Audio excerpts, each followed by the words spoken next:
It is 3 in the morning, and the world outside is steeped in a profound silence. The darkness in your room is heavy, a soft blanket meant to bring comfort, but it offers none. Your body is tired, craving rest, yet your mind is painfully, brilliantly awake. It is a lonely theater, illuminated by a single spotlight, and on its stage, a frantic performance is underway. Thoughts flicker and race, a relentless reel of yesterday's regrets and tomorrow's anxieties. A conversation from the afternoon is replayed, re-edited, reanalyzed for hidden meanings. A presentation for work is rehearsed, potential failures imagined in vivid detail. The ticking of a clock is not a measure of time, but a drumbeat marking every moment you are failing at the simple, natural act of sleep. This is not merely insomnia, it is a symptom of a deeper exhaustion, a unique weariness of the modern age. We are worn out not just from our jobs or our responsibilities, but from the ceaseless, draining work of maintaining our own self. We are the chief executive, the public relations manager, and the 24/7 security guard for the corporation of me. And in the silent darkness of the night, when all the external distractions fade away, the internal machinery just keeps running, overheating, without an off switch. The struggle to sleep becomes the struggle to silence this inner manager, to quiet the actor who refuses to leave the stage. But what if the struggle itself is the cage? What if the very effort to force a self to sleep is precisely what keeps it awake? This is where an ancient stream of wisdom offers a radically different path. Not a pill, not a technique to be mastered, but a profound shift in perspective. It asks a gentle question. Who exactly is it that cannot sleep? This journey is an exploration of that question, guided by the insights of Buddhist philosophy, viewed not as a religion, but as a deep and practical science of the mind. We will venture into the concept of no self, or Anatta, not as a frightening void, but as a liberating truth. We will discover how the heavy burden we carry, the I we work so tirelessly to protect and promote, might be the very source of our suffering and our sleeplessness. Our goal is to find what could be called a deep Buddhist sleep, a rest that goes beyond the body, a quietude that settles into the very core of your being, born from the simple, freeing realization that the one who is trying so hard can finally be allowed to let go.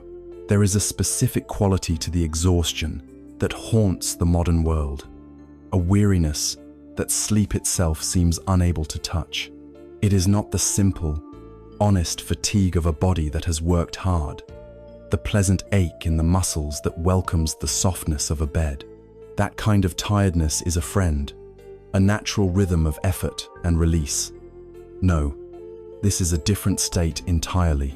It is the paradox of being physically drained yet mentally wired, a feeling of being hollowed out and buzzing at the same time. It is the exhaustion of the soul. We lay our heads on the pillow, and though our bodies are still, our minds begin to pace. The quiet of the room becomes an amplifier for an inner monologue that is anything but quiet. This is the landscape of the sleepless mind, a territory that is becoming terrifyingly familiar to millions. This epidemic of restlessness is not a failing of our bodies, but a feature of the minds we have cultivated.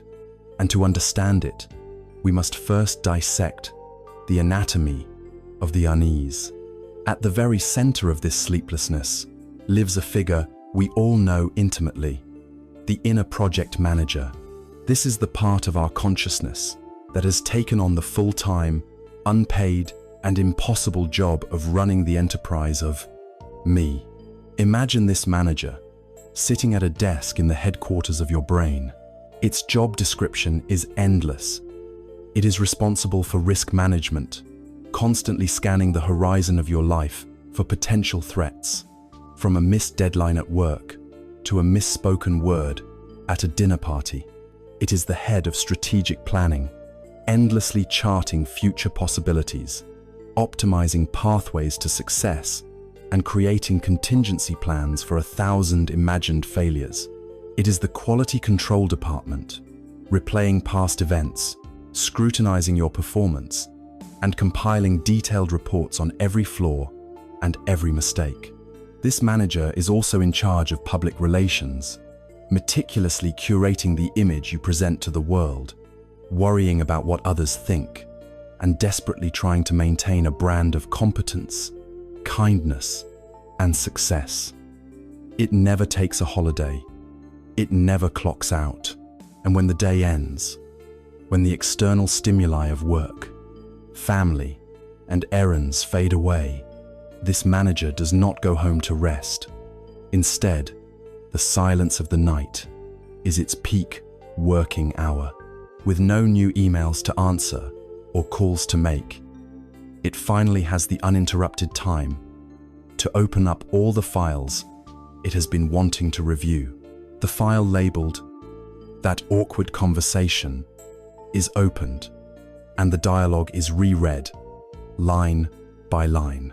The file "Upcoming Financial Worries" is spread across the desk, its numbers glowing ominously in the dark. The manager pulls out blueprints for tomorrow, for next week, for the next 10 years, and begins to draft, to scheme, to worry. This inner manager is not an inherent flaw in our design. Its original purpose was to help us navigate a complex world, to learn from mistakes and plan for the future. But in our modern context, it has been over-promoted and given far too much power. It has been supercharged by a culture that worships at the altar of productivity. We live in an age of hustle culture, a relentless gospel that tells us we should always be striving, always be optimizing, always be more. Our careers are not just jobs, they are personal branding exercises. Our bodies are not just vessels for our lives, they are projects for endless improvement. Our social lives are documented and displayed, subject to the silent judgment of likes and comments. This relentless pressure to perform and perfect feeds our inner manager a constant diet of anxiety and ambition. It believes the story that our worth is conditional, that our safety depends on achieving the next milestone, on eliminating every imperfection. And so, the self, our very identity, ceases to be a simple fact of our existence and becomes a project in desperate need of completion, a project that is always behind schedule and over budget. This creates a pervasive, low-grade hum of anxiety, a feeling that we are constantly falling short. We look at the curated lives of others, their polished successes displayed on the glowing screens of our phones, and our inner manager frantically takes notes, seeing only the gap between where we are and where we should be. This mental state has a direct and measurable physical consequence. The constant worrying, planning, and self-criticism is interpreted by our nervous system as a genuine threat. It cannot distinguish between the danger of a predator in the wild and the danger of a critical email from a boss. To the nervous system, a threat is a threat. This activates the body's ancient alarm system, the sympathetic nervous system, designed for fight or flight. It begins to pump stress hormones like adrenaline and cortisol through our veins. Adrenaline gives us that wired, buzzing feeling, a readiness for action that is completely at odds with the stillness required for sleep. Cortisol, the primary stress hormone, acts as the body's alarm bell. It raises our blood sugar, tenses our muscles, and sharpens our senses, all in preparation for a danger that exists only in our thoughts. You cannot fall into deep, restorative sleep when your body's fire alarm is screaming. Even if it is a silent, internal alarm, the physiological result is the same: a state of hypervigilance. Our prefrontal cortex, the very part of the brain that houses this narrative self, this inner manager, is kept in a state of high alert. Sleep requires the surrender of this executive control. It demands that we let go of the reins. But we have spent our entire day, and indeed our entire lives, training this part of our mind to hold on tighter, to analyze more, to control better. And then we are surprised when it refuses to stand down on command at bedtime. There is an old story of a sentry, a loyal guard tasked with watching over a city gate at night. He is told that an enemy might one day come, and he takes this duty with the utmost seriousness. Every night, he paces back and forth, his eyes straining to see into the darkness. Every rustle of leaves is the sound of an approaching spy. Every hoot of an owl is a secret signal. He drinks bitter coffee to stay awake, his hand never leaving the hilt of his sword. He is driven by a profound sense of duty, a desire to protect the sleeping citizens within the walls. But the enemy never comes. Years go by, and the city remains at peace. The real enemy, however, has been inside the guard's own mind all along. It is his own unrelenting fear. His vigilance has become his prison. He is gaunt, his hands tremble, and his mind is a chaotic landscape of imagined threats. He has not slept soundly in years.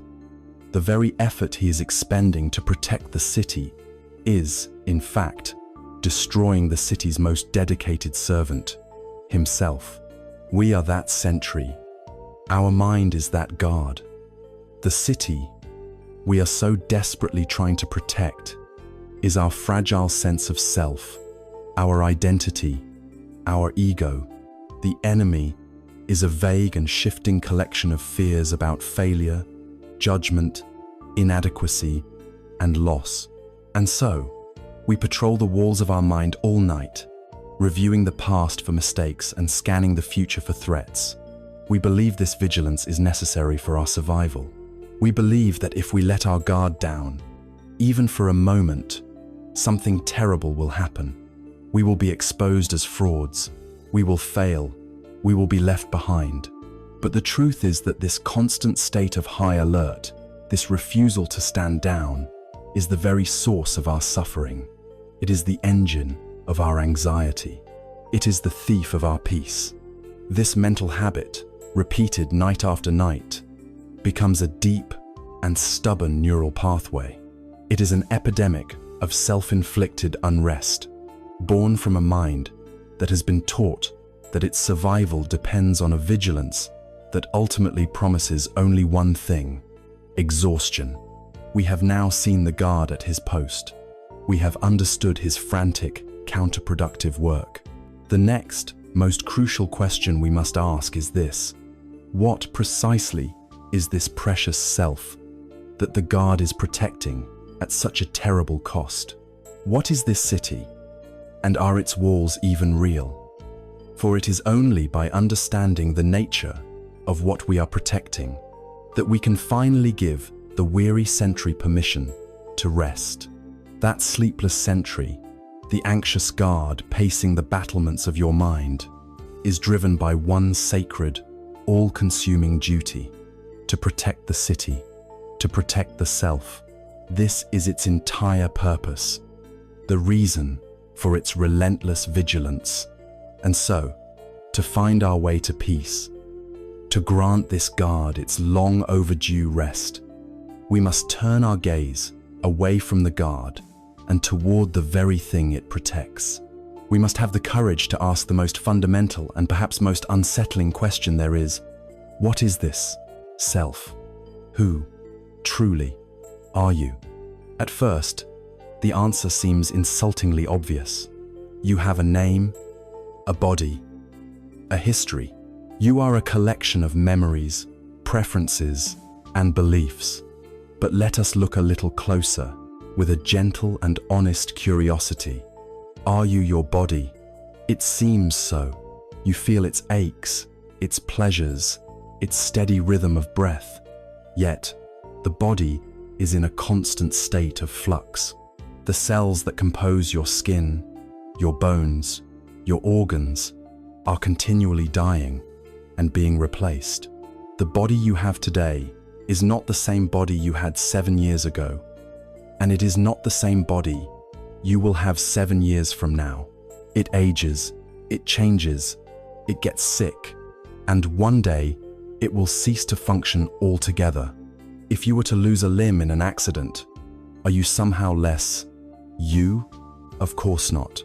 So the body, as intimate as it is, cannot be the stable, unchanging essence of who you are. It is something you have, not something you are. Perhaps then, you are your mind. Your thoughts, emotions, and memories certainly feel like the core of your being. This is the seat of your personality, your intellect, your spirit. But let's observe this mind for a moment. What is it really? It is a cascade of ever-changing phenomena. One moment, a thought of profound love for your family arises. The next, a flash of irritation at a slow driver. 1 minute, you are lost in a happy memory from childhood. The next, you are gripped by a cold wave of anxiety about the future. Your mind contains wisdom and foolishness, kindness and cruelty, clarity and confusion. If you are your mind, which part are you? Are you the anger that possessed you yesterday? Are you the fleeting joy you felt this morning? To identify with any single thought or emotion would be to ignore the 1,000 others that contradict it. The mind is not a solid entity. It is a river, a torrent of transient mental events. Like the body, it is a process, not a permanent thing. So if we are not our bodies and not our minds, then surely we must be our story, our roles, our relationships, our accomplishments. I am a parent, a lawyer, a friend. I am a homeowner. I am a survivor. These labels provide a sense of stability and meaning, but they too are impermanent and conditional. A person can lose their job and they are no longer a lawyer. Children grow up and leave home, and the active role of a parent changes dramatically. Relationships end, reputations fade, possessions can be lost in a fire or a flood. If your entire identity is built upon these external, conditional roles and labels, what happens when they are stripped away? Does the self vanish along with them? The terror that this question evokes reveals just how much we cling to these fragile constructs for our sense of who we are. This is the heart of the problem. We spend our lives protecting and polishing a self that is built on a foundation of sand. This is where the Buddhist teaching of Anatta, or no self, offers not a terrifying void, but a profound liberation. It is crucial to understand what this concept does and does not mean. It is not a nihilistic declaration that you do not exist. You are here, reading these words, breathing, thinking, feeling. The teaching of no self is not an erasure of your existence, but an invitation to investigate its true nature. It suggests that the self, we so fiercely protect that feeling of being a solid, separate, continuous I, who is the author of its thoughts and the owner of its experiences, is an illusion. The great insight is this: the self is not a noun, but a verb. It is not a thing, but a process. It is not an entity, but an event. It could be more accurately described as selfing, a continuous, moment-to-moment process of creating an identity out of a flow of changing components. Think of a wave moving across the ocean. The wave has a distinct form, a beginning, and an end. We can point to it and say, there is a wave, but the wave is not a separate entity. It is not made of wave stuff. It is simply the ocean, for a moment, taking on a particular shape. It is a process, a movement of water. In the same way, the self is a temporary pattern, a process created by the interplay of body, thoughts, feelings, and perceptions. It is not separate from the universe. It is the universe, for a moment, expressing itself as you. We can separate this into two ideas: the conventional self and the ultimate self. The conventional self is necessary and useful. It is your name, your driver's license, your personal history. It is the self that makes appointments, pays bills, and builds relationships. There is nothing wrong with this functional, conventional identity. The suffering, the dukkha, arises when we mistake this conventional self for an ultimate, absolute reality. It's the belief that behind the name, behind the thoughts, behind the body, there is a permanent, unchanging core, a little CEO sitting in the control room of our head. It is this mistaken belief in a solid, separate self that is the source of our deepest anxieties. It is the ghost we are trying to protect. There is a famous story that illustrates this perfectly. From the ancient text, The Questions of King Milinda, a Buddhist sage named Nagasena visited the court of a Greek king. The king, a man of logic and reason, asked Nagasena his name. The sage replied that he was known as Nagasena, but that this was merely a designation, a convenient name, and that no permanent person or self could be found. The king was baffled and amused. He pointed to Nagasena's chariot and challenged him. "Reverend sir, if you came in a chariot, what is this chariot? Is it the pole? Is it the axle? Is it the wheels, the frame, the reins, or the goad?" To each question, Nagasena answered no. The king laughed triumphantly. "Then, sir, there is no chariot." Nagasena remained calm.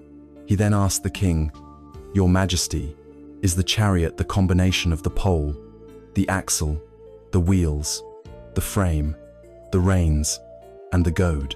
The king agreed that it was. Nagasena then delivered the crucial point. Chariot is just a name, a designation, a convenient term for this collection of parts. But in an ultimate sense, there is no chariot to be found independent of its parts. He then turned the analogy back on himself. "In the same way, Your Majesty, Nagasena is a convenient designation for the collection of my body, my feelings, my perceptions, my thoughts, and my consciousness. But in the ultimate sense, there is no permanent person here to be found. This is the liberating truth. You are like the chariot. The name you call yourself is a convenient label for the ever-changing assembly of physical and mental components. There is no fixed, solid you hiding somewhere inside the machinery. And this is the most wonderful news in the world for the sleepless mind. Because if there is no solid, permanent self to protect, then the sentry can finally be relieved of his duty. The source of our nocturnal torment is the frantic effort to defend this phantom self. When a thought arises like, "I am not good enough," we don't experience it as a fleeting mental event, like a cloud passing in the sky. We experience it as a fundamental truth, an attack on the very core of our being. When we are criticized by others, we feel that our very essence is under assault. We lie awake at night, polishing our armor, sharpening our swords, and rebuilding the crumbling walls of a city that was never real to begin with. The job is endless because the entity we are trying to protect is a fiction. To see this, to truly begin to understand it, is to take the first step toward genuine freedom. It is the beginning of the end of the war with ourselves. It is the realization that the peace we seek will not be found by winning the battle, but by recognizing that there was never any city to defend and never any enemy at the gate. And to understand this illusion more deeply, we must now look at the specific parts that when assembled, create this convincing mirage of a self, this phantom chariot we call I. We have arrived at a pivotal understanding. The self, that solid and continuous entity we feel ourselves to be, is like the chariot of King Melinda, convenient name for a collection of parts, but not a permanent, independent reality. This insight is the key that can unlock the prison of our sleepless nights. But to turn this key, we must do more than simply accept the idea. We must become intimate with the parts of the chariot. We must lift the hood, examine the engine, and see for ourselves that there is no separate, hidden driver in control. The Buddha, acting as a master mechanic of the mind, provided a precise and brilliant blueprint for this investigation. He deconstructed the entire human experience, the totality of what we call I, into 5 distinct categories, or aggregates. In the ancient Pali language, these are called the khandhas, which translates as heaps or bundles. These 5 aggregates are the raw materials from which we construct the illusion of a self. By learning to see our experience through this framework, we can begin to dismantle the very structure of our anxiety, moment by moment. The first aggregate is rupa, which is most often translated as form. This is the entire world of matter, the physical dimension of our existence. It begins with our own body, this collection of flesh, bone, blood, and breath. But it also includes everything we experience through our 5 physical senses. The light that enters your eyes, the sound waves that vibrate your eardrums, the scent of rain on dry earth, the taste of salt on your tongue, the feeling of fabric against your skin. All of this is rupa. It is the hardware of our reality, the tangible world we navigate. Our relationship with form is a primary source of our clinging. We identify deeply with our bodies. We look in the mirror and think, "This is me." We feel pride when our body is strong and healthy, and we feel fear and despair when it ages, gets sick, or is injured. We suffer because we cling to the form of youth, the form of health, the form of beauty, forgetting that the very nature of form is to be impermanent, to change, and to decay. This clinging extends to the world outside our skin. We attach our sense of self to our house, our car, our clothes, our possessions. We believe these external forms will bring us lasting security and happiness, and so we lie awake at night, worrying about the mortgage, the stock market, the scratch on the car door, all anxieties born from clinging to the ever-changing, unreliable world of form. The second aggregate is Vedana, or sensation. This is the immediate, raw feeling tone that arises every single time one of our sense organs makes contact with a sense object. It is simpler and more fundamental than a complex emotion. Vedana is the first flicker of response, and it falls into one of 3 distinct categories: pleasant, unpleasant, or neutral. When your hand touches a soft blanket, a pleasant sensation arises. When you hear a nail screech across a chalkboard, an unpleasant sensation arises. When you feel your feet resting on the floor, a neutral sensation, neither pleasant nor unpleasant, arises. This seemingly simple aggregate is the primary engine of our entire reactive life. Our existence is a constant, often unconscious, dance of Vedana. We are fundamentally wired to chase, grasp, and hold on to pleasant sensations, and to resist, push away, and destroy unpleasant ones. This is the root of craving and aversion. Think of your sleeplessness. The experience of lying awake is accompanied by a host of unpleasant sensations: a restless energy in the legs, a tense feeling in the jaw, the mental discomfort of a racing mind. Your entire being strains to push this unpleasant Vedana away and grasp the anticipated pleasant Vedana of deep sleep. This very struggle, this war against unpleasant sensation, is precisely what fuels the sleepless state. We are caught in a trap, endlessly reacting to the flavor of the moment, mistaking these fleeting sensations for profound indicators of our well-being. The third aggregate is sana, which we can translate as perception. If sensation is the raw data, perception is the mental faculty that processes, recognizes, and labels that data. It's the part of the mind that creates concepts. When light of a certain wavelength hits your eye, form, and creates a pleasant feeling, sensation, it is perception that says, "Ah, that is a beautiful sunset." When a certain sound vibration arises, it is perception that recognizes it and labels it.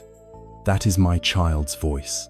Perception operates by drawing on our vast library of past experiences and memories. It is what allows us to make sense of the world, to distinguish a threat from a comfort, a friend from a stranger. But here too lies a trap. We believe our perceptions are objective reality, but they are not. They are deeply personal, filtered through the lens of our unique history, our biases, our culture, and our current mood. Two people can witness the exact same event and have wildly different perceptions of what happened. One person perceives a comment as a helpful suggestion. Another perceives it as a biting criticism. It is perception that weaves the stories in our head, especially at night. It takes the neutral fact of being awake and labels it insomnia, a disaster, proof that I'm falling apart. It is our perception of the situation, not the situation itself, that creates the panic. The fourth aggregate is the most complex and dynamic, sankhara, or mental formations. This is a vast category that includes all of our volitional activities and conditioned responses. It encompasses our habits, urges, intentions, beliefs, opinions, prejudices, and the complex chains of thought that constantly run through our minds. If sensation is the initial spark and perception is the label, mental formations are the ensuing fire. It is the verb of our being, the active form, creating part of the mind. When you feel an unpleasant sensation, vedana, and perceive it as an insult, sana, the anger that boils up, the hateful words you think, and the intention to retaliate are all sankhara. Conversely, the intention to be kind, the thought of compassion, the will to meditate, these are also mental formations. This is the aggregate we most profoundly identify with as me. We believe, I am an anxious person, but anxiety is just a recurring pattern of mental formations. We think, I am a disciplined person, but this is just a collection of habits and intentions we have cultivated. The endless loops of worry that keep us from sleeping, the planning, the rehearsing, the regretting gear, the very essence of sankhara in action. These mental formations are not a solid, fixed personality. They are simply conditioned impulses, arising and ceasing based on causes and conditions, like ripples spreading on a pond. Finally, the fifth aggregate is vijnana, or consciousness. This is the fundamental faculty of awareness, or knowing, that makes the experience of all the other aggregates possible. It is the light that illuminates the world. There is eye consciousness, which knows sights, ear consciousness, which knows sounds, nose consciousness, which knows smells, and mind consciousness, which knows thoughts and feelings. It is not a thinker or a doer. It is simply the raw capacity to be aware. Without consciousness, there would be no experience at all. The common mistake is to solidify this consciousness into a soul or a permanent watcher, an entity that is doing, the seeing and the feeling. But from the Buddhist perspective, Consciousness is also a dependent process. It is not a steady, continuous light. It arises only when there is an object to be known and a sense organ to know it with. Eye consciousness arises dependent on the eye and a visible form. Mind consciousness arises dependent on the mind and a thought. It is flickering, arising and ceasing, moment by moment. It is the screen upon which the movie of experience is projected, but it is not the audience. To bring this all together, imagine you are completely absorbed in a movie. The physical screen and the sounds from the speakers are form. The feelings of excitement, tension, or sadness that arise in you are sensation. Your understanding of the plot, your recognition of the characters, and your labeling of the events are perception. Your internal reactions, your anger at the villain, your hope for the hero, your thoughts about what will happen next are mental formations. And the fundamental light from the projector, the awareness that makes it all possible to experience, is consciousness. The grand illusion, the mistake that causes all our suffering, is the belief that there is a separate you sitting in the theater seat, watching the movie. The profound truth of the five aggregates is that there is no one in the seat. You are the entire show.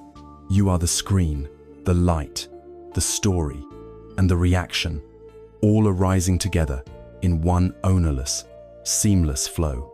To investigate our experience in this way is deeply practical. When we are lying in bed, tormented by an anxious thought, we can learn to see it not as my anxiety, but simply as sankhara arising. We can observe the unpleasant feeling in our chest, not as my misery, but as Vedana arising. This deconstruction creates space. It loosens the grip of identification. It shows us that the frantic activity of the sleepless mind is not a personal failing, but simply the conditioned, impersonal churning of these five bundles of experience. It is a chariot with no driver, a process with no permanent self at its core. And if we cling to this empty process, what is the result? The result is friction, unease, and a profound sense of dissatisfaction. The result is the very suffering we long to escape. We have taken a courageous step. We have placed our sense of self under a microscope and watched it dissolve into five distinct, impersonal processes. The five aggregates of form, sensation, perception, mental formations, and consciousness. We have seen that the chariot is empty, that there is no permanent driver at the controls. This is a profound, perhaps even disorienting, realization. The immediate question that arises is, so what? What is the practical consequence of living our entire lives under the opposite assumption? What happens when we spend every moment believing we are a solid, separate self, when in reality, we are an ever-changing, ownerless process? The answer to that question is the very foundation of the Buddha's teaching, the first of his Four Noble Truths. The answer is the universal reality of dukkha. When translated into English, dukkha is most often rendered as suffering. This translation, while not entirely wrong, is dangerously incomplete. It immediately brings to mind images of acute, dramatic pain, the agony of a terrible disease, the grief of a sudden loss, the horrors of war and famine. Because many of us, in our day-to-day lives, are not experiencing these extremes, we may hear the word suffering and think, this teaching is not for me. It is too pessimistic, too focused on the negative. My life is pretty good. This is a fundamental misunderstanding. A more accurate and far more useful way to think of dukkha is as a deep and pervasive unsatisfactoriness. It is the subtle, yet constant, feeling that something is not quite right. It is a baseline of stress, a fundamental dis-ease, an inherent friction that underlies all of our experience. Imagine a beautifully crafted wooden wheel. It looks perfect, but it is mounted on its axle, just slightly off-center. As it turns, it creates a constant, subtle wobble, a jarring vibration that prevents a smooth and peaceful ride. Even on the most beautiful road, this background friction is always present. That wobble, that friction, is dukkha. It is the unavoidable consequence of clinging to a fictional self in a real world of constant change. To fully grasp this, we can look at dukkha in three distinct flavors, moving from the most obvious to the most profound. The first is dukkha, the suffering of suffering. This is the overt pain we all recognize. It is the throb of a migraine, the sharp sting of betrayal, the cold dread of a panic attack. It is the physical pain of a body that gets injured and falls ill, and the mental anguish of a mind that experiences grief, fear, and despair.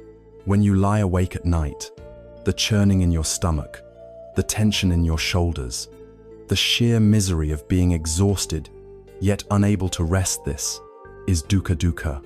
It is raw, undeniable pain, and it is an inescapable part of the human condition. The second flavor is more subtle. Viparinama, dukkha, the suffering of change. This is the unsatisfactoriness that arises because all pleasant experiences are impermanent. Even our moments of greatest happiness contain within them the seeds of their own ending. Think of the perfect vacation. The sun is warm, the company is joyful, the scenery is breathtaking. It is a peak experience. Yet, even in the midst of this pleasure, there is a quiet, underlying awareness that it will end. The last day of the trip is tinged with a specific kind of sadness. This sadness is viparinama dukkha. It is the feeling of loss when a delicious meal is over. It is the bittersweet nostalgia for a golden past that can never be recovered. It is the anxiety that shadows success, the fear that we might lose the promotion, the wealth, the recognition we worked so hard to achieve. We chase after happiness, and when we catch it, we immediately begin to worry about it slipping through our fingers. The very nature of this world is flux, yet we try to build dams of permanence in a river of change. The stress caused by the inevitable failure of those dams is the suffering of change. This leads us to the third and most profound flavor, sankhara dukkha, the all-pervasive unsatisfactoriness of conditioned existence itself. This is the subtle, background hum of friction that is present in every moment, even when there is no obvious pain and no loss of pleasure. It is the dukkha that is baked into the very fabric of our being, because we are composed of the 5 unstable, unreliable aggregates. It is the fundamental stress of being a self that is not real. This is the deep existential tension of having to constantly prop up, defend, and validate a fragile ego that is, in reality, just a bundle of conditioned processes. This is the wobble in the wheel. Lying awake at 3 in the morning is the perfect laboratory for observing sankhara dukkha. In that moment, you may not have a physical illness. You may not be grieving a specific loss. The suffering you experience is the raw, naked friction of the mind itself. It is the relentless churning of mental formations, sankhara, the planning, worrying, and judging. It is the aversion to the unpleasant sensations in your body, vedana.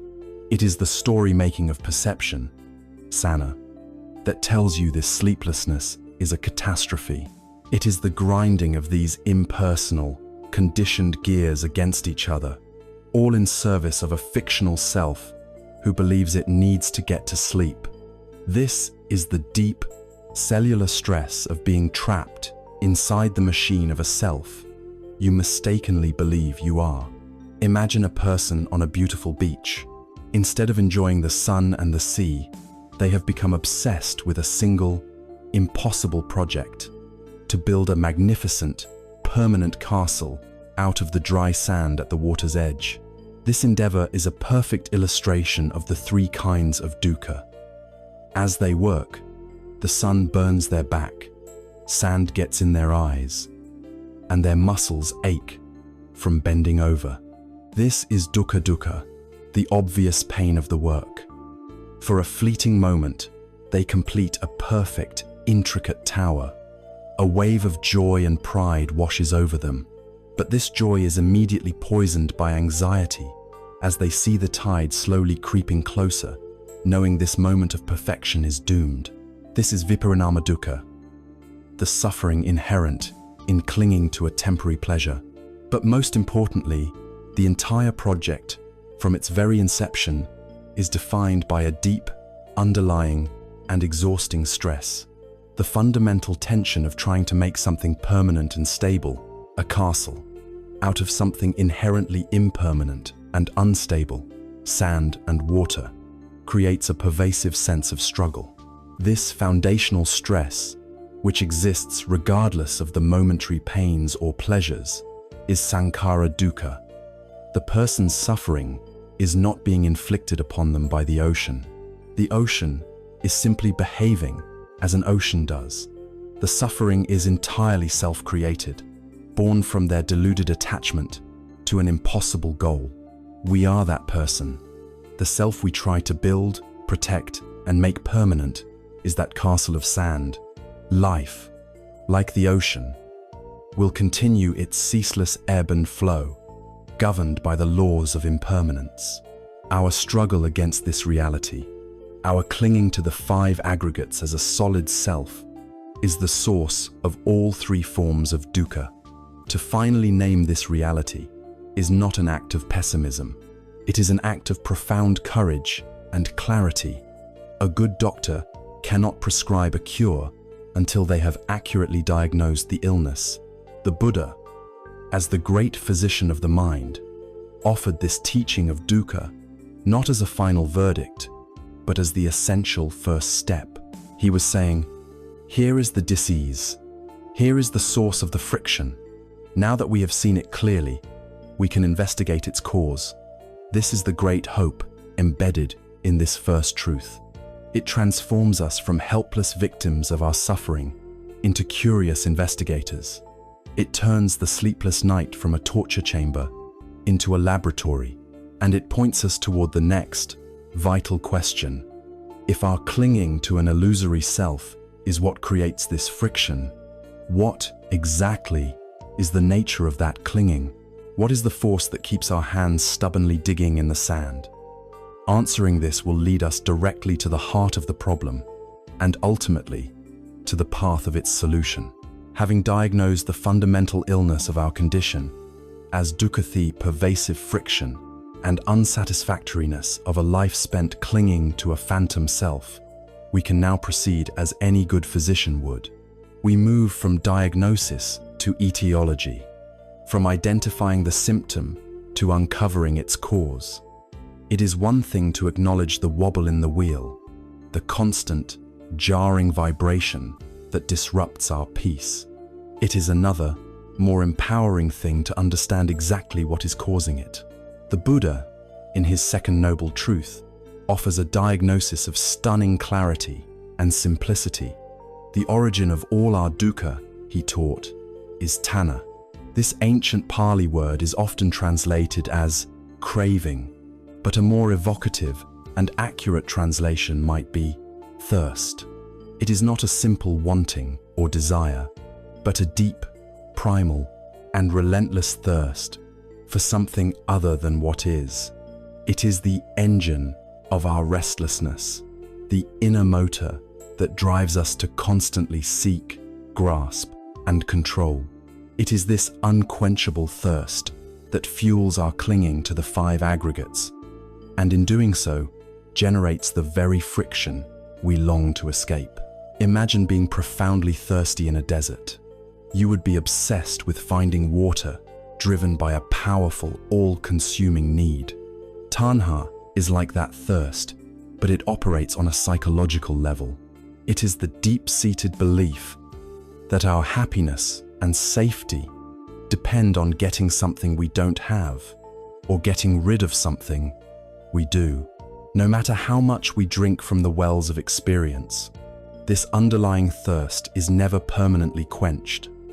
A moment of pleasure gives way to the thirst for another. A moment of success gives way to the thirst for more. A moment of peace is disturbed by the thirst for it to never end. This is the mechanism that keeps us trapped on a wheel of striving and dissatisfaction. It is the force that keeps the weary sentry pacing the walls of the mind.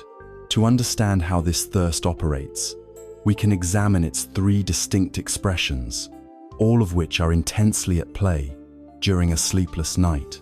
The first and most recognizable form is kamatana, the thirst for sense pleasures. This is the craving for pleasant experiences that come through our five senses and our mind. It is the desire for delicious food, for beautiful music, for physical comfort, for attractive sights, for pleasant smells. It also includes the craving for pleasant mental states, for entertaining thoughts, for distracting daydreams, for the feeling of being absorbed in a good book or a movie. In our modern world, this thirst is relentlessly stimulated. It is the compulsive itch to check our smartphones for the tiny dopamine hit of a new notification. It is the mindless scrolling through social media feeds, searching for the next interesting image or amusing video. It is the craving for a sweet or salty snack, not because we are hungry, but because we seek the pleasant sensation it provides. At night, as you lie in bed, kama tanha manifests in a multitude of ways. It becomes the intense craving for the physical sensation of deep sleep itself, the feeling of letting go, the comfort of the blankets, the blissful state of oblivion. At the same time, it can be a craving for distraction from the discomfort of being awake. The mind starts to bargain. Maybe if I just listen to a podcast, the pleasant sound will lull me to sleep. Maybe if I get up and have a snack, the pleasant taste will calm me down. We are thirsty for any sense pleasure that will rescue us from the present moment's discomfort, and this very act of seeking and craving keeps the mind agitated and alert. The second form is deeper and more subtle. Bhava, tanha, the thirst for being or becoming. This is a powerful, existential craving. It is the thirst to exist, to continue, to become something more, something better, something permanent. It is the driving force behind the ego's endless project of self-improvement and self-preservation. It is the deep need to build and maintain a solid and respectable identity. This is the craving that fuels ambition, the desire for status, fame, and power. It is the need to be seen as a good person, a successful professional, a devoted parent, or even an enlightened spiritual seeker. It is the profound fear of being insignificant, of being a nobody. The inner project manager we spoke of earlier is the chief operating officer of Bhavatana. This thirst is a major culprit in our nocturnal dramas. As the external world goes quiet, the mind becomes a stage for the anxieties of becoming. The thoughts are relentless. I must become the kind of person who is disciplined and gets a full 8 hours of sleep. If I am tired tomorrow, I will fail at my presentation, and my identity as a competent and reliable person will be destroyed. I need to become calmer, less anxious, more in control. We are tormented by the gap between the person we are and the idealized person we crave to be. This clinging to a future, imaginary self, and the desperate fear of that self's failure creates immense internal pressure. It is the thirst to solidify the sandcastle, to make the egoic project a permanent success. The third form is the mirror image of the second, vibhava tanha, the thirst for non-existence or annihilation. This is not a desire for non-being in a peaceful, enlightened sense, but a craving born of aversion. It is the violent desire to get rid of an unpleasant experience, an unwanted part of ourselves, or a painful reality. It is the voice that screams, "I can't stand this anymore." It is the energy of hatred, anger, denial, and repression. When we lash out at someone in anger, we are driven by the thirst for them, or their behavior, to cease to exist. When we turn to alcohol, drugs, or mindless distractions to numb our pain, we are in the grip of vibhava tanha, craving the annihilation of our own feelings. In its most extreme form, the thought of suicide is the ultimate expression of this thirst to escape from an unbearable existence. During a sleepless night, this form of craving is excruciatingly present. It is the raw, desperate, wanting for the present moment to be over. It is the war we wage against our own minds. I hate this feeling of anxiety. I want it to go away. I wish my mind would just shut up. If I have one more worried thought, I'm going to scream. This is a violent pushing away, a declaration of war on reality. This internal battle, this aversion to what is, floods our system with even more stress hormones, making our bodies and minds a battlefield. It is like trying to put out a fire with gasoline. The desperate thirst to annihilate our present experience is the most powerful fuel for its continuation. There is a classic story of a monkey trap used in parts of Asia. A coconut is hollowed out, and a small hole is drilled in it, just large enough for a monkey's open hand to fit through. Some rice is placed inside, and the coconut is tied to a stake. A monkey, driven by its craving, kama-tanha, will slip its hand in and grasp the rice. But its clenched fist, now full of rice, is too large to pull back out through the hole. The monkey is trapped. It shrieks and pulls, but it cannot get free. All it has to do to be liberated is to let go of the rice. But its tanha, its powerful clinging to what it desires, is so strong that it will remain a prisoner, often until the hunter returns. We are that monkey. Our mind is the coconut. The thoughts, feelings, and identities we cling to are the rice. To be free from the trap of our own suffering, all we have to do is unclench our fist. But our three thirsts, the thirst for pleasure, the thirst to become, and the thirst to get rid of, convince us that holding on is the only way to survive. So, the second noble truth does not blame an external force for our suffering. It points the finger directly back at the inner workings of our own minds. It is our own thirst, our own clinging, that causes the wheel to wobble. The restless, sleepless mind is a perfect storm of these three cravings raging at once. The craving for the comfort of sleep, the craving to be a person who can sleep well, and the craving for the discomfort of wakefulness to cease to exist. This is not a pessimistic conclusion.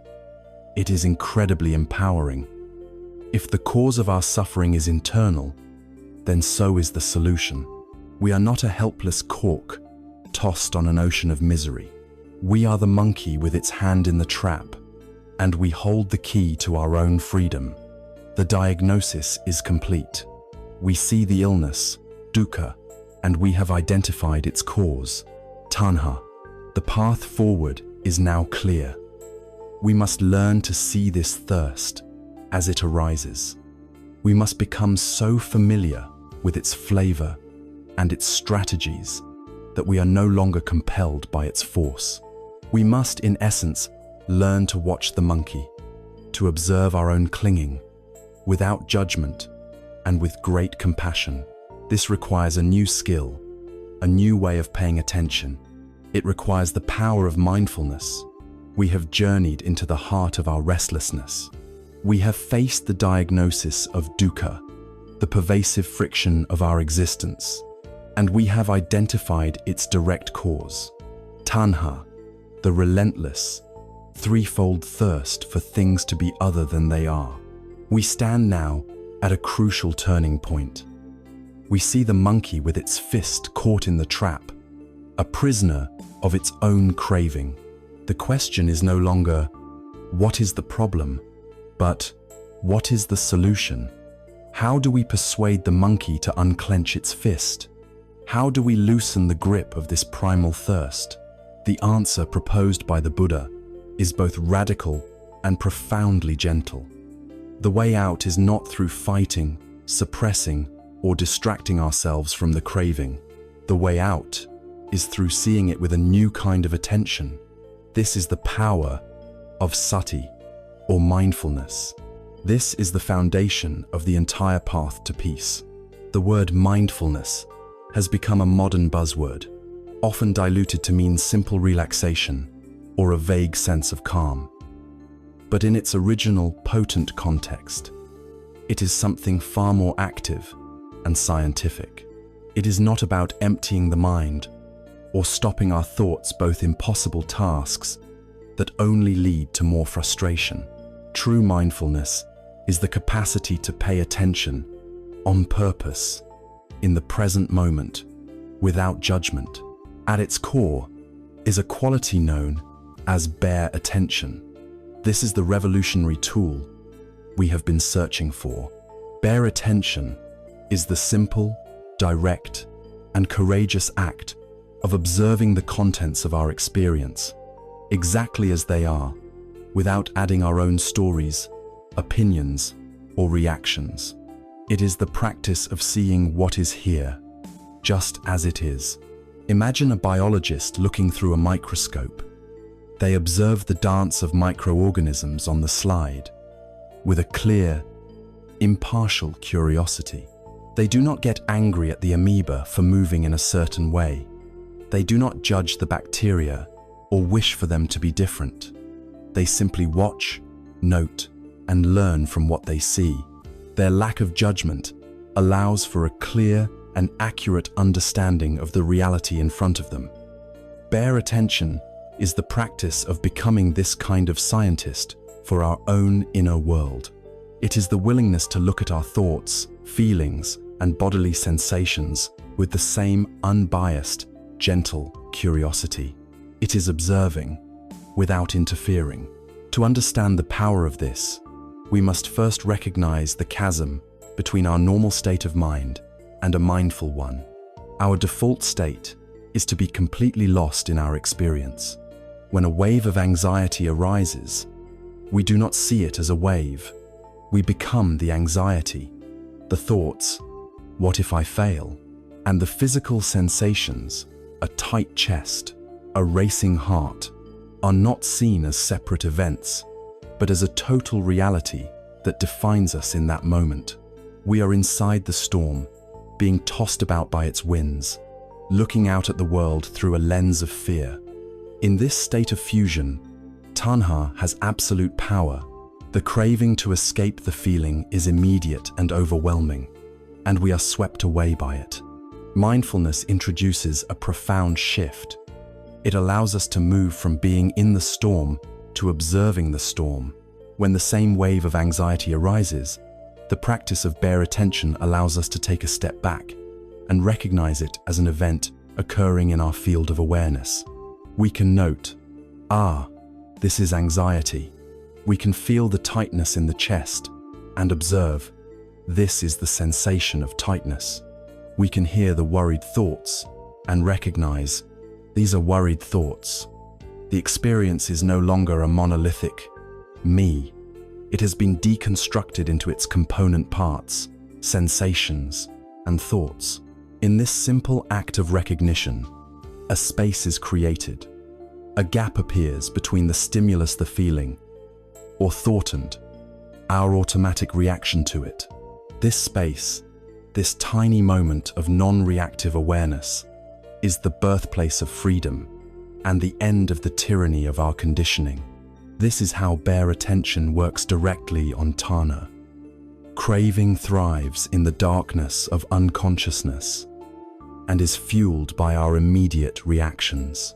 When we are not paying attention, a desire arises, and we automatically act on it, strengthening the habit. But when we shine the bright light of bare attention on a craving, something remarkable happens. We see it clearly. We can feel the pull of the desire in our body. We can see the story the mind is telling about why we need this thing. But because we are observing it, we are not immediately swept away. We have a choice. We don't have to fight the craving or suppress it. We simply watch it. We allow it to be there, without feeding it. A fire, without fresh wood, will eventually burn itself out. A craving that is met with non-reactive awareness, rather than being fed by more thought and action, will slowly lose its energy and dissolve on its own. We learn that we can endure the discomfort of a craving without acting on it. This is a revolutionary discovery. It breaks the cycle of automatic reaction that keeps us trapped. The most practical way to begin cultivating this attention muscle is by using the breath as an anchor. The breath is a perfect object for mindfulness. It is always with us, from the moment of birth to the moment of death. Its rhythm is a faithful reflection of our inner state: calm when we are calm, agitated when we are agitated, and it is largely a neutral process, allowing us to practice without getting caught up in a dramatic story. The practice itself is beautifully simple. Find a posture that is comfortable, one that embodies a sense of dignity. You can sit on a chair or a cushion. Allow your eyes to gently close. Now, simply bring your attention to the feeling of the breath as it enters and leaves your body. You might notice the coolness of the air at the tip of the nostrils on the in-breath and the warmth on the out-breath. Or you might feel the gentle rise and fall of your abdomen. Choose one spot and rest your attention there. Your only job is to feel the raw sensation of this one breath right now. Inevitably, your mind will wander. It will drift into planning, worrying, remembering, or fantasizing. This is not a mistake. It is not a sign of failure. It is simply what minds do. The moment you realize your mind has wandered is a moment of pure mindfulness. In that moment, the practice is to gently, and without any scolding, acknowledge where the mind has gone, thinking, and then softly guide your attention back to the anchor of the breath. This process of wandering, realizing, and gently returning is the core of the practice. Every time you guide your attention back, you are strengthening the neural pathways of mindfulness. You are doing a bicep curl for your brain, building the capacity to be present and non-reactive. Think of a wise gatekeeper standing at the entrance to a quiet monastery. The gatekeeper's job is not to fight every person who approaches. Their job is simply to be aware of who is coming and going. If a friend arrives, they simply note, "A friend is here." If a merchant comes to the gate, they note, "A merchant is here." If a known thief tries to sneak in, they simply and clearly note, "A thief is here." Because they are paying close attention, the thief cannot slip past unnoticed and cause chaos within the monastery walls. The gatekeeper's power is not in fighting, but in knowing. Bare attention is this wise gatekeeper for our mind. A worrisome thought is a visitor at the gate. We simply note, "Worry is here." A feeling of sadness arrives. Sadness is here. A sudden craving for distraction appears. Craving is here. By simply seeing and acknowledging these visitors, without inviting them in for a long conversation or wrestling them to the ground, we prevent them from taking over the entire monastery of our mind. This clear seeing is itself a form of profound protection. This is the power you begin to cultivate. It is not a passive resignation, but an active, courageous engagement with reality as it is. It is the foundational skill that allows you to stop being a prisoner of your own mind and to become its curious, compassionate, and wise observer. With the tool of bare attention now in our hands, we have become like a scientist equipped with a powerful new microscope. We have learned to sit at the gate of our monastery, observing the visitors who come and go. We have established a new relationship with our own mind, one founded not on struggle, but on observation. The next logical step in our investigation is to ask, what is the fundamental nature of these phenomena we are observing? When we look closely and consistently at our thoughts, our feelings, and our bodily sensations, what universal characteristic do they all share? The profound and liberating answer revealed by this practice is the second of Buddhism's 3 marks of existence, Anicca. This Pali word is most often translated as impermanence. Like the word dukkha, impermanence can initially sound like a negative or depressing philosophy. It can conjure images of loss, decay, and death, the sad reality that all good things must come to an end. While this is true, the Buddhist understanding of Anicca is far more radical, immediate, and ultimately far more hopeful. Anicca is not just the truth that your car will one day rust, or that all living things eventually die. It is the truth that in every single moment, everything in the universe, including the universe of your own being, is in a state of constant, dynamic flux. Nothing is static. Everything is a process, a ceaseless flow of arising and ceasing. The ancient Greek philosopher Heraclitus touched upon this when he said, "You cannot step into the same river twice.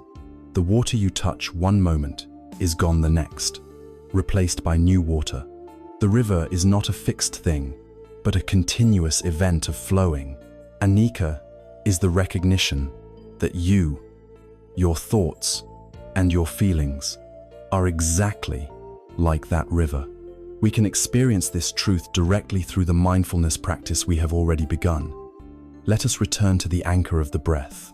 As you sit and observe, you can notice that each single breath is a perfect miniature lesson in Anicca. An in-breath begins. It swells to a peak. It dissolves. And then there is a brief pause. From that pause, an out-breath is born. It flows, it empties, and it too dissolves into a pause. It is a continuous, rhythmic cycle of arising and ceasing, birth and death, happening right now, under your very nose. You are not doing the breathing. You are witnessing a process unfold. By simply watching the breath, you are watching impermanence in action. We can then expand this awareness to the sensations in our body. Perhaps as you lie in bed, you feel a tense, unpleasant ache in your neck.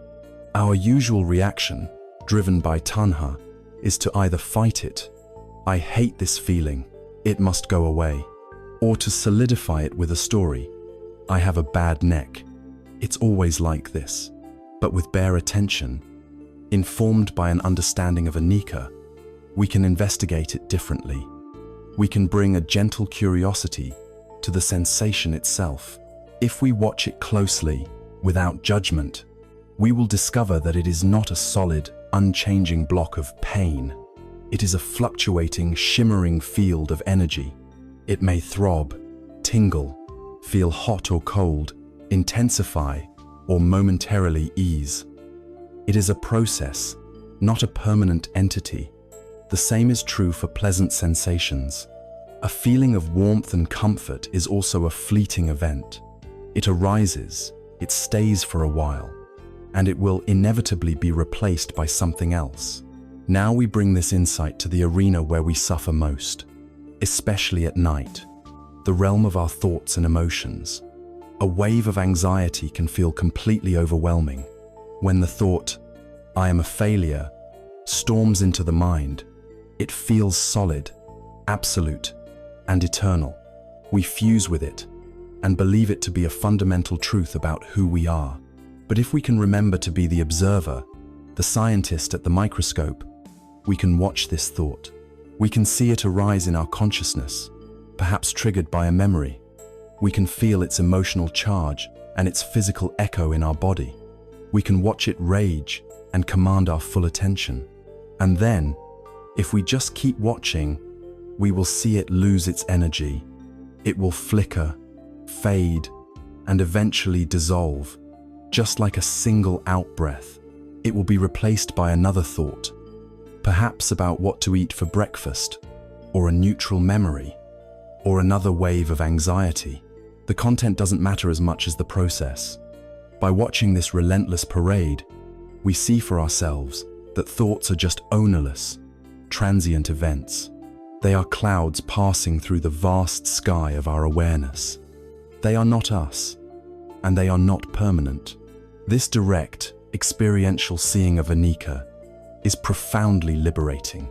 It cuts at the very root of tanha, our thirst and clinging. First, it diminishes our desperate clinging to pleasure. If you understand, in your bones, that a pleasant feeling is by its very nature a temporary guest, you will not try to lock the doors and keep it prisoner. You can learn to savor it fully while it is here, with a sense of gratitude and wonder, and then to let it go gracefully when it is time for it to pass. This frees you from viparinama dukkha, the suffering of change, the inevitable disappointment that comes from trying to hold onto a sunbeam. More importantly, for our sleepless nights, understanding Anicca radically transforms our relationship with pain and discomfort. Why would you declare total war on a passing shadow? Why would you exhaust yourself struggling against a single wave in an endless ocean? When a difficult emotion like fear or frustration arises, and you know from your own direct experience that it is an impermanent event, your frantic urge to annihilate it, vibhavatanya, begins to soften. You don't have to like the feeling. You simply have to stop believing in its permanence. This allows you to host the difficult emotion rather than fight it. You can create a space for it in your awareness, trusting that it, too, is just a visitor passing through. This shift from tense resistance to wise endurance is the secret to peace. It allows the nervous system to stand down from its state of high alert. There is a timeless story about a great king who possessed immense power and wealth, yet found himself tossed between ecstatic highs and despairing lows. He summoned his wisest advisor and commanded, "Find me something that will bring me solace in my darkest hours and temper my joy in my greatest triumphs." The advisor returned some time later and handed the king a simple, unadorned ring. The king was unimpressed until he looked closely at the inscription etched into the metal. It read, "This too shall pass." In his moments of glorious victory, he would look at the ring, and the words would remind him of the fleeting nature of worldly success, cultivating humility. And in his moments of crushing defeat or profound grief, he would look at the ring, and the same words would remind him that his suffering was not a permanent sentence, giving him the strength to endure. This simple phrase is the wisdom of Anicca that you can apply as a powerful mantra during your own difficult nights. As you lie in bed and the frantic thought story begins, "This is a disaster. I will be completely useless tomorrow. I will never get to sleep." Instead of being swept away by it, you can meet it with this gentle wisdom. You can say to yourself, quietly, "This thought, too, shall pass." When you feel the hot, restless energy of anxiety in your chest and stomach, instead of tensing against it, you can observe it and know, "This feeling, too, shall pass." The goal is no longer the impossible task of controlling your mind or forcing yourself to sleep. The goal shifts to something far more attainable and peaceful, to simply sit on the bank of the river of your mind and watch the ever-changing flow of experience go by. This shift from warrior to witness is the end of the inner war. It may not make you fall asleep in the next 5 minutes, but it will end your suffering about being awake. And paradoxically, this state of profound, non-resistant acceptance is the very soil in which the flower of restful sleep is most likely to bloom. We have seen that the universe of our experience is a flowing river, governed by the universal law of anicca, or impermanence. To know this intellectually is one thing. To experience it directly is another. While watching the breath is a powerful way to see this truth, the mind can often feel too abstract, too slippery, a difficult place to rest our attention when we are feeling agitated. To ground our practice and deepen our investigation, we can turn to an anchor that is both profoundly tangible and a rich landscape of constant change, our own physical body. This is the purpose of the body scan meditation, a practice that is not an exercise in relaxation, but a systematic journey of discovery into the felt reality of our physical selves. It is a core practice for cultivating the embodied presence that is the antidote to a mind lost in thought. Our modern lives often create a strange disconnect between mind and body. We tend to live from the neck up, treating the body as little more than a vehicle to transport our head from one meeting to the next. Yet, the body is not a separate, unfeeling machine. It is the physical register of our mental and emotional life. The body keeps the score. Every moment of anxiety, every surge of anger, every instance of clenching against reality leaves its trace in our physiology. Think of the unconscious tension you hold in your jaw when you are concentrating or frustrated. Think of the way your shoulders creep up toward your ears when you are under stress. Consider the knot that forms in your stomach when you feel fear. These are not random physical events. They are the physical manifestation of our mental habits, the embodiment of our dukkha and our tanha. The body scan is a process of bringing the gentle, non-judgmental light of bare attention to these stored tensions, not to wage a war against them, but simply to know that they are there. This awareness itself is a profound act of healing. It is the beginning of letting go. This practice is ideally done lying down, making it a perfect ritual to perform before sleep. Find a comfortable position on your back, perhaps in your bed or on a mat on the floor. Allow your legs to be uncrossed and your arms to rest by your sides, palms facing up or down, whichever feels more natural. Let your body feel fully supported by the surface beneath it. Now, let's set our intention. The goal of this practice is not to force yourself to relax. The goal is not to try to fall asleep, although if sleep comes, that is perfectly fine. The sole intention is to bring a gentle, curious awareness to the sensations in your body, moment by moment, just as they are. You are becoming an explorer of your own inner territory, and the only requirement is to be present for whatever you may find. Let us begin. Gently close your eyes and take a few slow, easy breaths. With each out-breath, feel your body becoming a little heavier, sinking a little more deeply into the support beneath you. Now, bring your full attention, as if you were shining a soft, focused spotlight, all the way down to your left foot. Narrow your focus even further to the toes of your left foot. What do you feel here in this present moment? You don't need to wiggle them or move them. Simply feel. Is there a sense of warmth, coolness, a tingling sensation, the pressure of a blanket? Perhaps there is numbness, or maybe you feel nothing at all. Whatever is there or not there is perfectly fine. Nothing is a valid sensation. Simply rest your awareness here, feeling the raw data of this moment.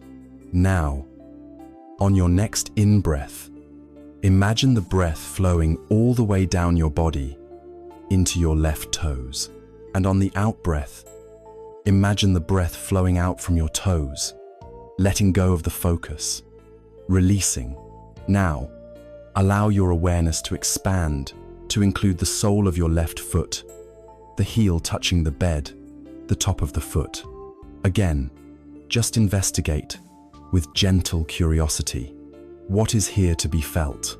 Notice any impulse to judge the sensations as good or bad.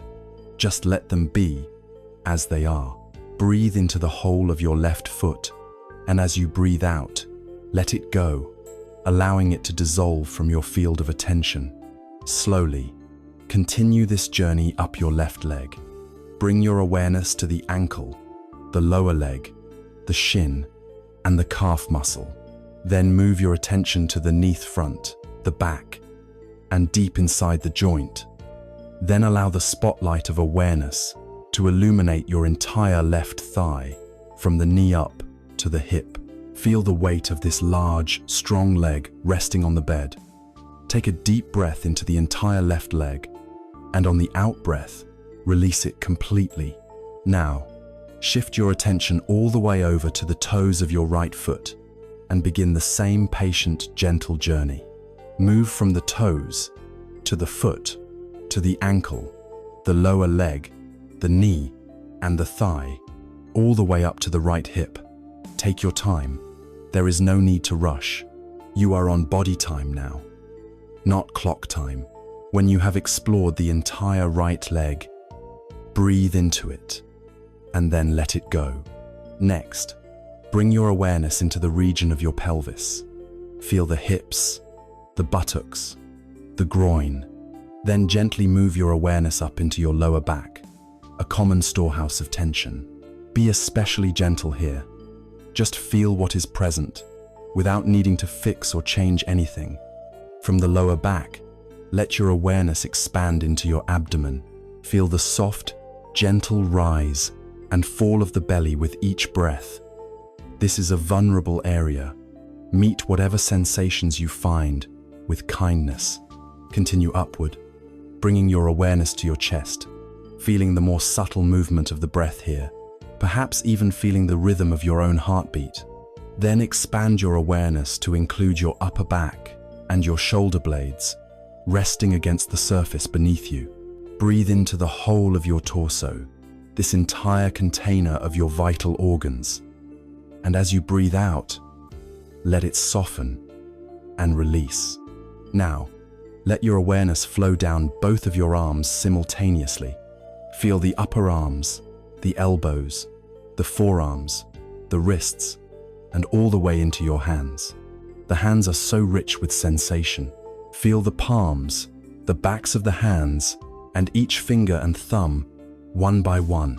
There may be pulsing, or tingling, or warmth. Just notice. Breathe into your arms and hands, and with the out-breath, let them go. Finally, bring your awareness to the area of the neck and throat. This is another junction where tension often accumulates. Feel the muscles in your neck, and then move your awareness up into your face. Soften the jaw, letting the teeth part slightly. Feel your lips, your tongue resting in your mouth. Bring awareness to your cheeks, your nose, the area around your eyes. Let the tiny muscles around your eyes relax. Then move your awareness to your forehead, letting it become smooth and wide. Finally, bring your awareness to your entire scalp, the very top of your head. For a final few moments, expand your awareness to include your entire body at once. Feel the whole body, from the tips of your toes to the top of your head, as a single, unified field of sensation. Feel the whole body breathing, a vessel of tingling, pulsing, living energy. Rest in this holistic, embodied awareness. This practice, when done regularly, does more than just relax the body. It grounds your mind. When your attention is fully absorbed in the feeling of your right heel on the mattress, you are not and cannot be simultaneously lost in worry about the past or future. You are anchored firmly in the reality of the present moment. It also becomes a direct, visceral experience of Anatta. You discover for yourself that no sensation is permanent. An itch arises and fades. A feeling of warmth shifts and changes. The body is not a solid, static object, but a vibrant, flowing process. Furthermore, the body scan cultivates a profound acceptance. By committing to feel whatever is there, pleasant, unpleasant, or neutral without reacting, you are building the muscle of equanimity. You are training your mind to be with reality as it is. This is an act of deep kindness toward yourself, a reunion with a body you may have been ignoring or judging for years. By bringing this gentle, systematic attention to the body before sleep, you are fundamentally shifting your nervous system from a state of fight or flight to one of rest and digest. You are creating the ideal inner conditions for peace. You have learned to anchor yourself in the concrete reality of the body. Now, what happens when the mind's visitors, the thoughts and emotions, become particularly insistent? Our next step is to learn a skillful method for acknowledging them without getting lost in their captivating stories. We have anchored ourselves in the present moment. Through the wisdom of impermanence, Anatta, we have learned to see our inner world as a constantly flowing river. Through the practice of the body scan, we have grounded this awareness in the tangible, felt reality of our physical selves. We have established a home base, a place of refuge in the simple sensation of the breath or the feeling of the body at rest. And yet, the visitors still come to the gate of the mind. Thoughts, emotions, and memories arise. Some so powerful and compelling that they can easily pull us from our anchor and sweep us back down the turbulent river of reactivity. A wave of panic about the future, a loop of resentment about the past, a frantic surge of planning. These can feel like irresistible forces. What we need now is a skillful technique for meeting these powerful visitors, a way to acknowledge their presence without offering them our hospitality, a method for seeing them clearly without getting entangled in their drama. This technique is the simple yet profoundly transformative practice of mental noting or labeling. At its heart, labeling is the act of applying a soft, simple, one-word mental note to whatever experience is most predominant in your awareness. It is a gentle whisper in the mind, not a harsh command or a detailed analysis. When you are resting your attention on the breath, and a powerful thought about work suddenly hijacks your awareness, instead of following the thought down its rabbit hole, you simply note, softly, thinking. When a feeling of irritation arises because of a noise outside, you note irritation. When you notice you are meticulously planning tomorrow's schedule, you note planning. The purpose of this is not to judge the experience or to make it go away. The purpose is twofold. First, to simply and honestly acknowledge what is true in that moment. And second, to gently separate your awareness from the experience itself. It is a quiet act of recognition that subtly changes everything. The power of this practice lies in its ability to facilitate disidentification. In our default state, we are fused with our mental content. We don't just have an anxious thought. We believe, I am anxious. The self and the emotion are one and the same. This fusion gives the emotion immense power over us. But when you apply a label, a subtle but critical shift occurs. The experience of anxiety is no longer me. It becomes an object that your awareness is observing. By mentally noting anxiety, you are implicitly framing it as an event happening in you, not something that is you. This creates a sliver of space, a moment of clarity. In that space, you are no longer the victim of the emotion. You are the calm and steady witness of it. This process is like the magic found in ancient myths and fairy tales, where knowing a demon's true name gives you power over it. A vague, unnamed dread that looms in the dark corners of the mind is terrifying because it is formless and unknown. But when you can look at it clearly and name it fear, it is brought out into the light. It is no longer a monstrous phantom. It is a known, observable phenomenon. Its power is diminished, not through struggle, but through recognition. The labeling practice also acts as a powerful pattern interrupt that derails the mind's tendency to spin elaborate stories. A single unpleasant sensation can be the seed for an entire narrative of catastrophe. A feeling of tightness in the chest quickly becomes the story, "I'm having a heart attack," or "My anxiety is out of control and I'm losing my mind." This proliferation of thought is what fuels our panic. By simply and repeatedly noting the primary experience, tension, tension, or fear, fear, you interrupt the story before it gains momentum. You step out of the role of the frantic character in the drama and return to your seat as the calm observer in the audience. The practice itself is straightforward. You can begin by resting your attention on your anchor, the breath, perhaps noting softly, rising, falling, as you feel the movement of your abdomen. This establishes a baseline of present moment awareness. Sooner or later, a more prominent object will pull your attention away. It could be a loud sound you would note, hearing. It could be a strong emotion, sadness. It could be a chain of thoughts, worrying.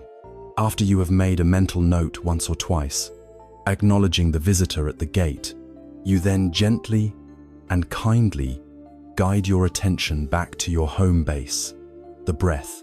The goal is not to get stuck on labeling everything, but to use the label as a skillful tool to recognize, release, and return. The labels should be simple and general. Thinking is often sufficient for most thoughts. Planning, remembering, and judging can be useful for more specific patterns. Fear, anger, joy, and impatience can name emotional climates. The key is to keep it simple and not turn it into a complex intellectual exercise.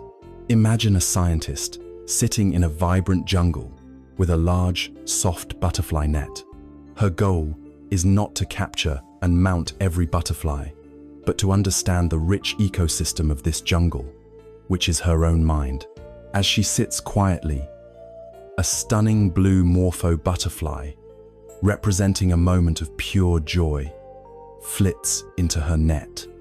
She doesn't grasp it and try to keep it forever. She gently observes it, mentally notes its name, joy, and then opens the net, allowing it to fly free. A moment later, a common brown moth, representing a dull, repetitive worry, flies in.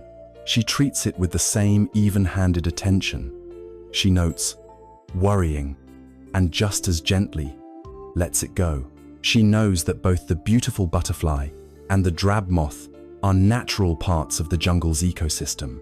Her job is not to prefer one over the other, but to simply be aware of what is present.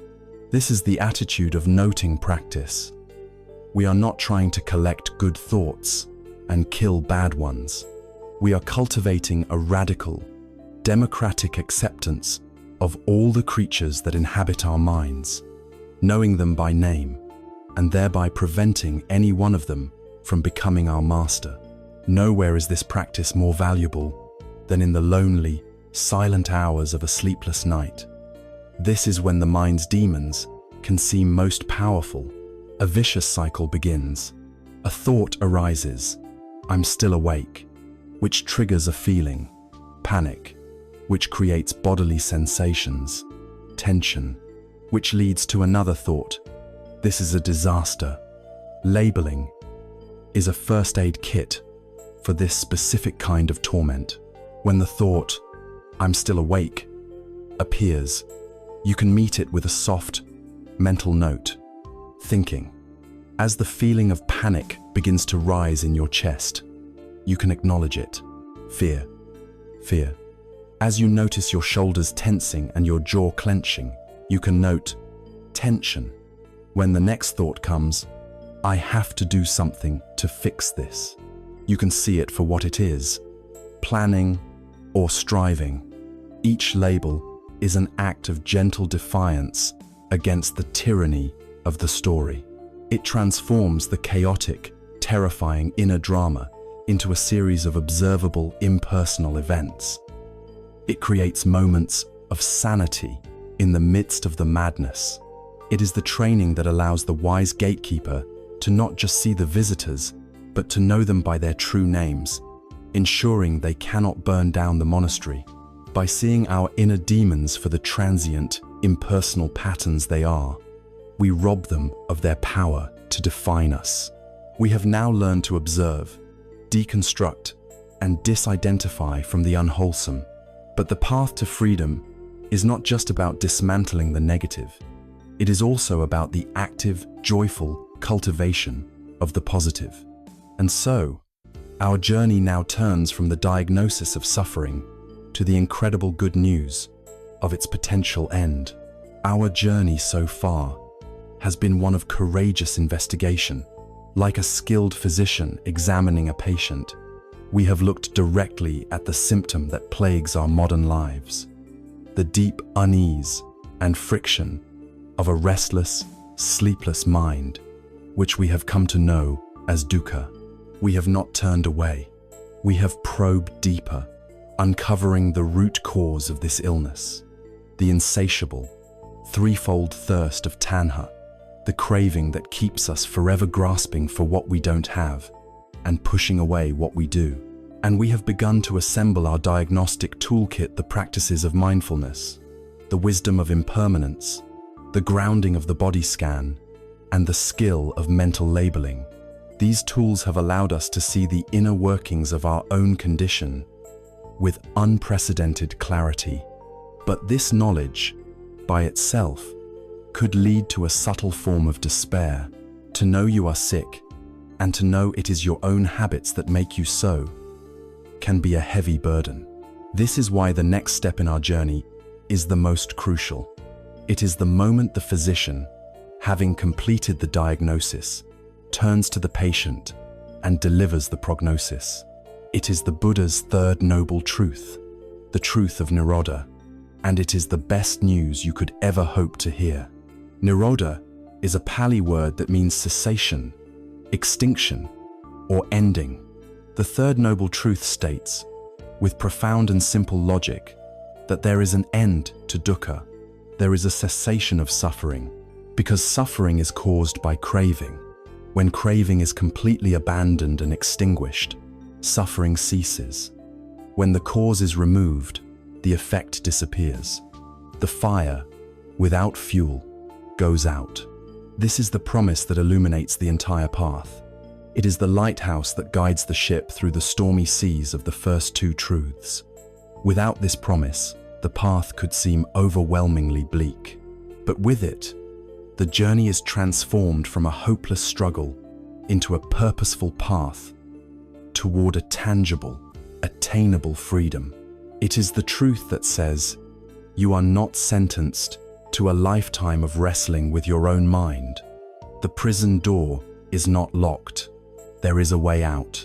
The state that results from the complete cessation of tanha is known as nirvana, or nibbana in Pali. This is perhaps one of the most misunderstood words in all of spirituality, conjuring images of a blissful, heaven-like paradise, or a strange, zombie-like state of nothingness. It is essential to clear away these misconceptions. Nirvana is not a geographical place you go to after you die. It is a psychological reality you can touch in this very life. Its literal meaning offers the clearest clue: to extinguish or to blow out. What is blown out? It is the three fires that fuel all of our suffering.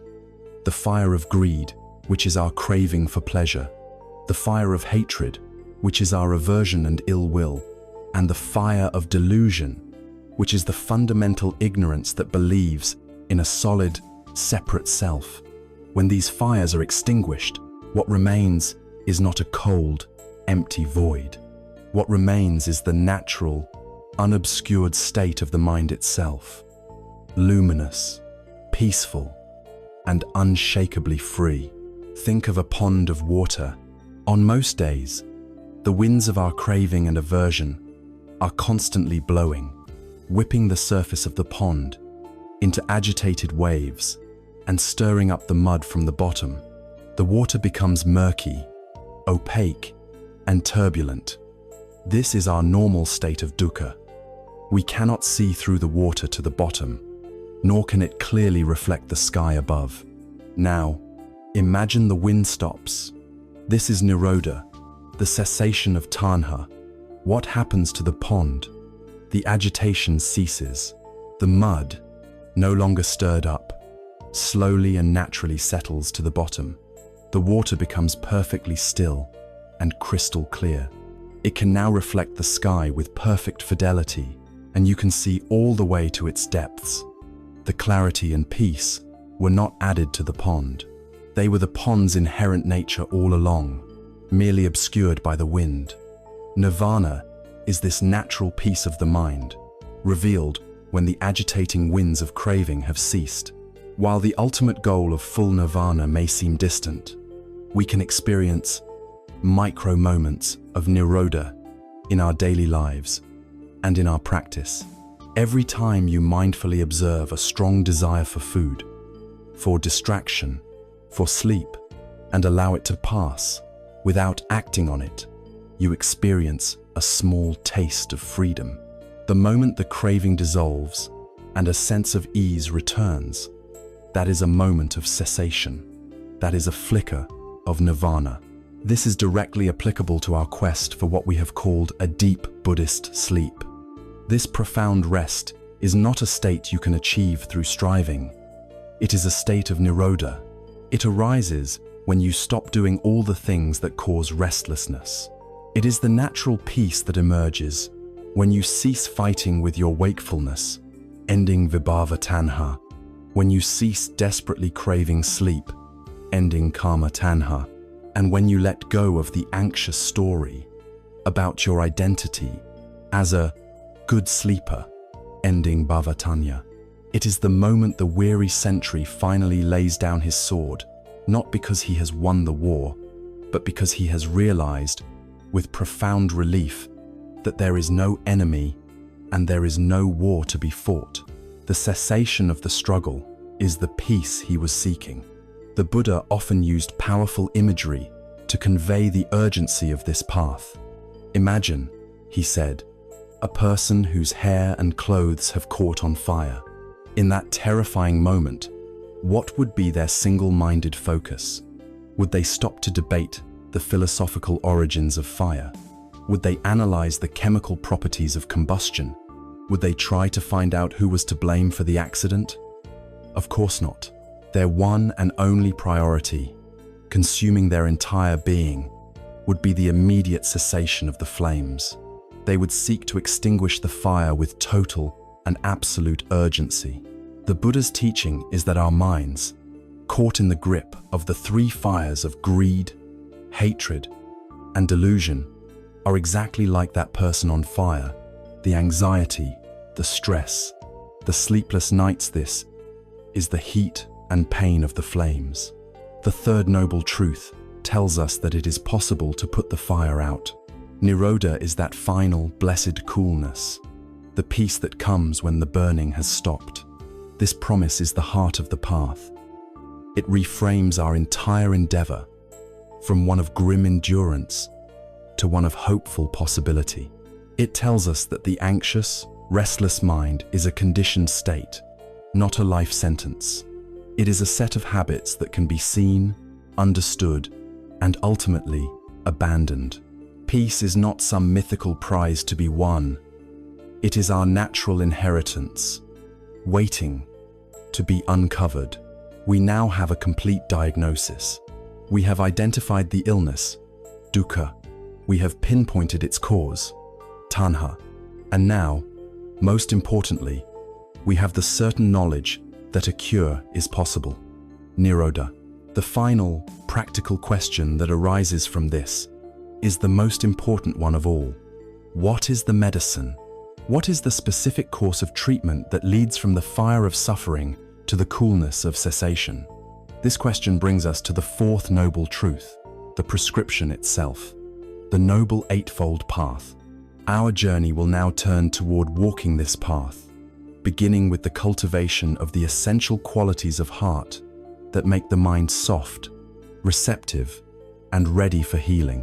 We will begin by learning to apply the soothing balm of loving kindness. We have arrived at a place of profound hope. The third noble truth, Nirodha, has illuminated our path with a promise. The friction and restlessness of our minds, the illness of dukkha, is curable. The fires of craving that fuel our sleepless nights can be extinguished. Knowing a cure exists, we must now ask for the prescription. What is the first medicine we should take on this path to healing? Before we can skillfully apply the sharp, analytical tools of wisdom, we must first soften the soil of the heart.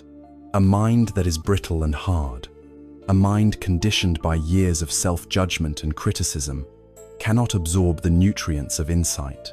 Therefore, the first step in our treatment plan is not an act of the intellect, but an act of the heart. It is the cultivation of an unconditional, boundless friendliness towards ourselves and all beings. It is the practice of metta, or loving kindness. For many of us, especially in the silent, lonely hours of the night, our mind is not a peaceful refuge. It is a courtroom, and we are simultaneously the defendant, the prosecutor, and the harsh judge. A powerful voice dominates the proceedings, the inner critic. This is the voice that endlessly replays our mistakes, highlights our flaws, and compares us unfavorably to others. It is the voice that whispers, "You should have known better." It is the voice that scolds, "Why are you still awake? You are failing at the simplest thing." It is the voice that shames, "You are not disciplined enough, not good enough." This inner critic often masquerades as a helpful motivator, believing that its harshness is necessary to spur us to improvement. But its methods are flawed. It does not lead to genuine growth. It leads to a state of chronic, low-grade fear. The inner critic's constant fault-finding floods our nervous system with cortisol and adrenaline, the hormones of threat and stress. It is the very voice that creates the inner atmosphere of anxiety that makes peace and restful sleep impossible. It is the embodiment of our craving to be a better, different self, and our aversion to the self we are right now. To find peace, we must learn to quiet this voice, not by arguing with it, but by offering it a powerful antidote. Metta is that antidote. It is often translated as loving kindness, but a more accessible and practical way to understand it is as unconditional friendliness. It is not the sentimental, romantic love of songs and poems. It is a steady, benevolent, and sincere wish for the genuine well-being of a being, offered without any expectation of return. It is a radical warmth, a deep and heartfelt, "I wish you well." Metta directly opposes the logic of the inner critic. The critic's mantra is, "You are flawed and therefore unworthy of peace." Metta's gentle response is, "May you be happy exactly as you are." It does not deny the existence of our flaws or mistakes. Instead, it holds them within a much larger container of acceptance and care. It is the difference between berating a crying child for falling and gently helping them up, dusting them off, and offering a hug. The first approach creates more fear and trauma. The second creates safety, trust, and resilience. By cultivating metta, we learn to offer ourselves that hug, transforming our inner landscape from a harsh courtroom into a safe and healing sanctuary. The practice of metta meditation is a structured way to cultivate this quality of heart. We begin by finding a comfortable posture one that feels both relaxed and dignified. We let our eyes close, and we begin by formulating a few phrases that encapsulate the spirit of well-wishing. Traditional phrases can be adapted into simple, modern language. For example, may I be safe, may I be healthy and strong, may I be happy, may I live with ease. The specific words are less important than the sincere intention you bring to them. The first, and for many the most challenging, stage of the practice is to direct these phrases toward yourself. Silently, gently, begin to repeat the phrases, offering this unconditional friendliness to your own being. May I be safe. May I be happy. At first, this can feel awkward, selfish, or even fraudulent. The inner critic may immediately object, listing all the reasons why you don't deserve such kindness. This is normal. The practice is to continue offering the phrases anyway, like a mother softly singing to a restless child. Even if the child continues to fuss, you are planting seeds. The feeling of warmth may not come immediately, but you are creating the conditions for it to grow.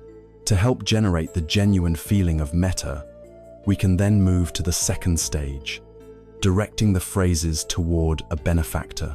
Bring to mind someone who has shown you great kindness and care, someone for whom it is very easy to feel gratitude and warmth. It could be a grandparent, a beloved teacher, a mentor, or even a cherished pet. Hold their image in your mind's eye, and now offer them the phrases, may you be safe, may you be healthy, may you be happy, may you live with ease. Feel the natural warmth and appreciation that flows from your heart as you do this. Let yourself soak in this easy, benevolent feeling. Once this feeling is established, you move to the third stage, a dear friend. Picture a close friend, someone you love and respect. Offer them the same wishes for their well-being, sincerely wanting them to be free from suffering and to have a life filled with joy. From there, you expand your circle of care to include a neutral person. This is someone you see regularly, but have no strong feelings about: a cashier at the grocery store, a person you see on your daily commute. By offering the phrases to this person, may you be happy, you begin to break down the walls of indifference that separate us from others, recognizing their humanity. The more advanced stage is to then bring to mind a difficult person, someone with whom you have conflict or resentment. The challenge is to try and offer them the same basic wishes for well-being. This is not about condoning harmful behavior or forcing forgiveness. It is a practice for your own heart. It is the recognition that holding on to anger and resentment is like drinking poison and expecting the other person to be harmed. By offering even a flicker of metta, you are freeing yourself from the corrosive grip of hatred. Finally, in the sixth stage, you let your awareness expand in all directions: front, back, left, right, up, and down, and radiate the feeling of metta to all living beings without exception. May all beings everywhere be safe. May all beings be happy. This cultivates a sense of boundless connection and shared existence. There is a powerful story from the life of the Buddha that illustrates the power of metta. The Buddha's jealous cousin, Devadatta, conspired to assassinate him by getting an elephant named Nalagiri drunk and letting it loose on the narrow street where the Buddha was walking. The elephant was ferocious, trumpeting with rage and destroying everything in its path. The Buddha's followers panicked and fled, but the Buddha remained calm. He did not run, nor did he prepare to fight. He simply stood still, looked at the charging, enraged elephant, and radiated a powerful, silent wave of pure, unconditional metta. As the elephant drew near, it felt this immense field of loving kindness. Its rage began to subside. Its steps slowed. It stopped in its tracks, lowered its head, and knelt peacefully before the Buddha, completely tamed. That rampaging elephant is our own inner critic. It is the storm of anxiety, self-hatred, and fear that stampedes through our minds, especially when we are vulnerable at night. We cannot defeat it with violence. We cannot outrun it. Our only hope is to tame it. We tame it by meeting its ferocity with the unshakable power of our own friendliness. Metta is the force that can calm the most savage beast within us. It is the ultimate act of self-care and courage. By learning to become a true friend to ourselves, we create the inner safety that is the prerequisite for deep and lasting rest. This practice of generating warmth is the foundation. But what do we do when we are faced with the sharp, undeniable reality of our own pain or the suffering of others? How do we extend this friendliness into a more active and engaged response to dukkha? This leads us to the next of the great heart practices, the cultivation of karuna, or compassion. With the practice of metta, we have begun to soften the hard soil of our hearts. We have started to plant the seeds of an unconditional friendliness, learning to wish for our own happiness and the happiness of others. This creates a foundational warmth, a safe inner harbor from the storms of self-criticism. But life, in its inescapable reality, is not always a placid sea. The winds of dukkha will blow. The waves of pain, disappointment, and sorrow will inevitably arise. In the face of acute suffering, our own or another simple wish for happiness can feel insufficient, like offering a sun hat in a blizzard. The heart's intelligence knows that a different response is needed. This is where the warmth of metta deepens and transforms into its courageous sister quality, karuna, or compassion. Karuna is often translated as compassion, but its meaning is more dynamic than simple pity or sympathy.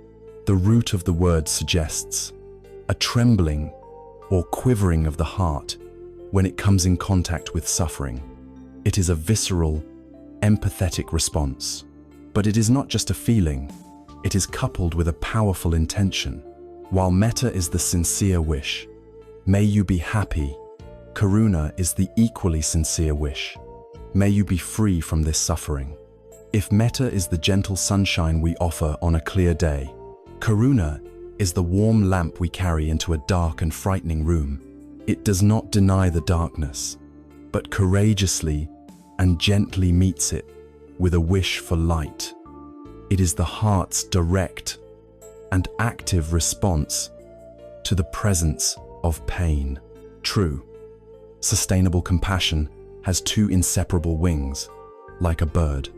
The first wing is empathy, the ability to feel with another. It is our capacity to resonate with their pain, to let our heart be touched by their struggle. Without this wing, our response would be cold, distant, and intellectual. However, empathy alone is not enough.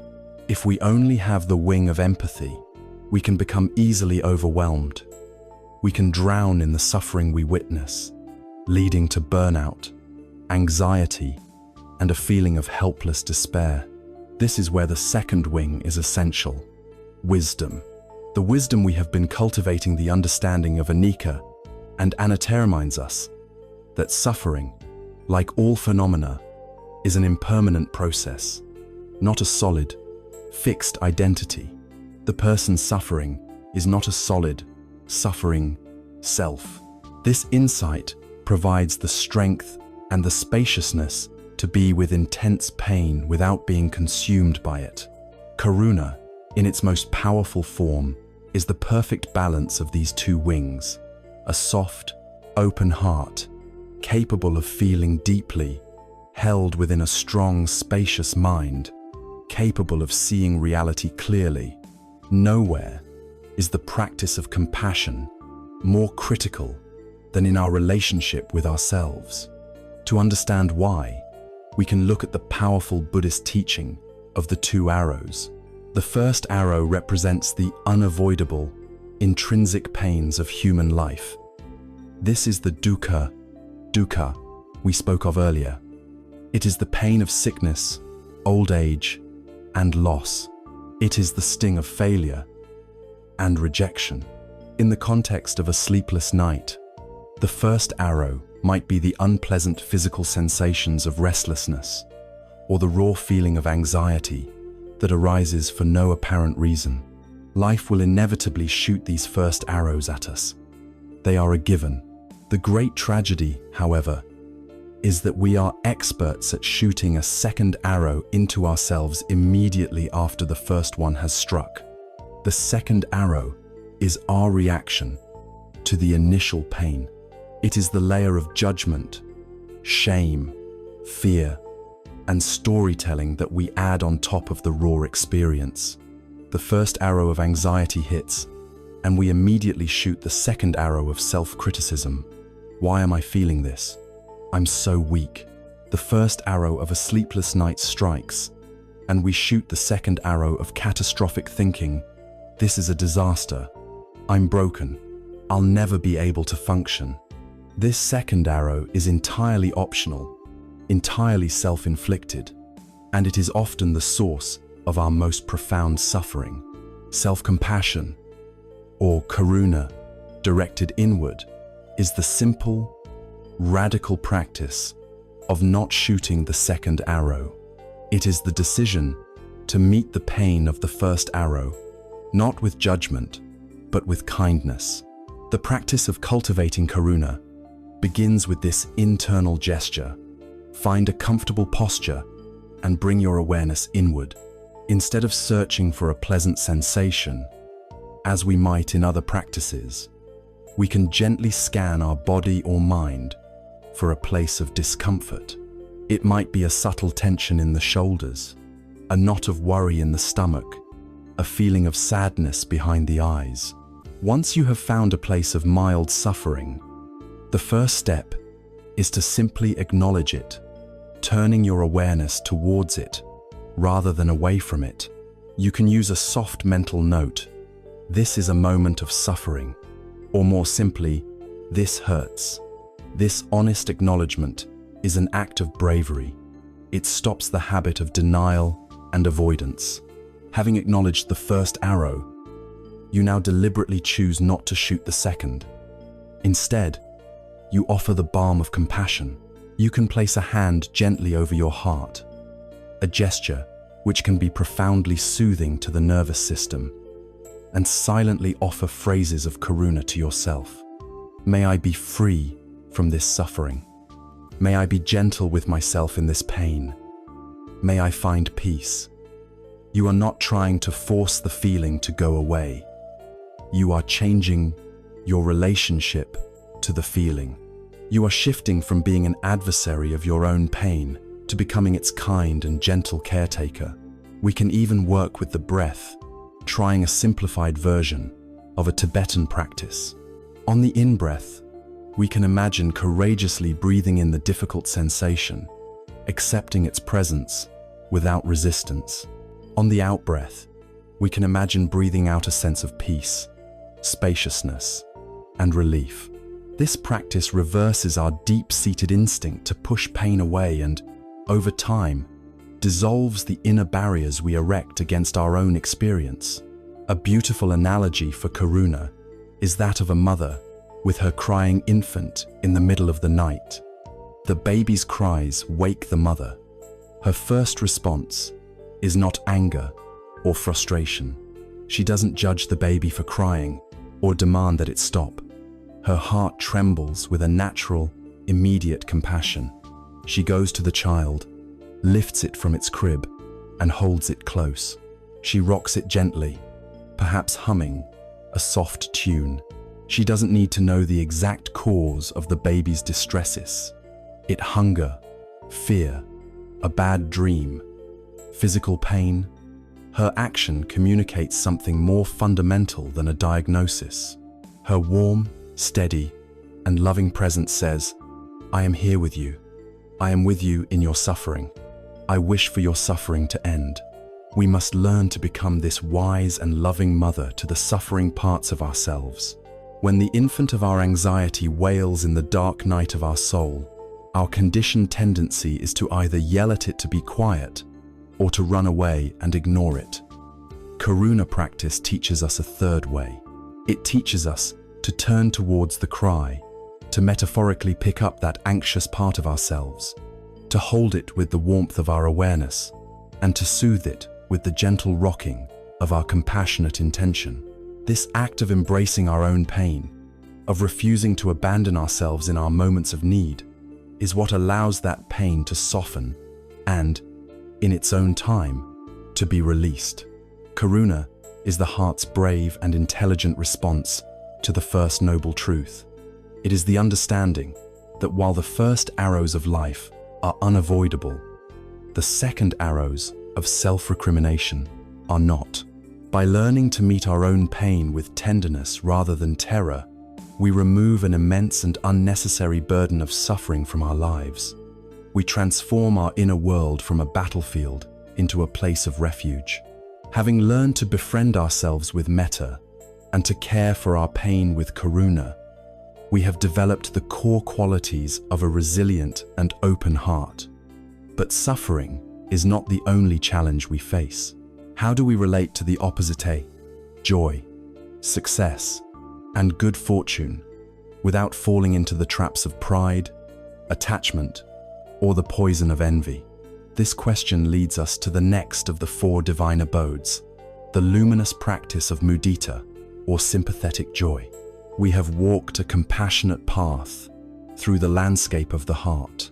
With metta, or loving kindness, we have learned to cultivate a baseline of unconditional friendliness, a safe harbor for ourselves and others.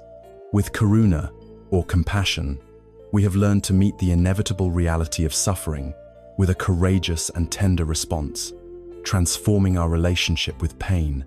We have developed the tools to be with ourselves and others in times of difficulty, but our emotional life is not solely defined by suffering. What happens on the other side of the coin? How does the mind relate to joy, success, good fortune, and happiness? It may seem surprising, but this can be just as treacherous a territory for the restless mind as the territory of pain. This is where we must cultivate the third of the 4 great heart practices, a luminous quality called mudita, which can be translated as sympathetic or appreciative joy. At the heart of our modern anxiety lies a deep and corrosive habit, the habit of comparison. The separate self, the ego we have been investigating, operates from a fundamental misunderstanding, a belief in scarcity. It sees the world as a kind of competition, a zero-sum game, where there is a limited supply of happiness, success, recognition, and worth. From this skewed perspective, another person's victory feels like our own defeat. Another's good fortune seems to diminish our own prospects. This gives rise to the painful and poisonous emotion of envy, a close cousin of resentment and bitterness.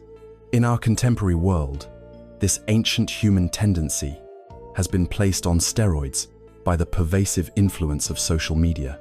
Our digital lives present us with a ceaselessly scrolling, infinitely long highlight reel of other people's curated successes.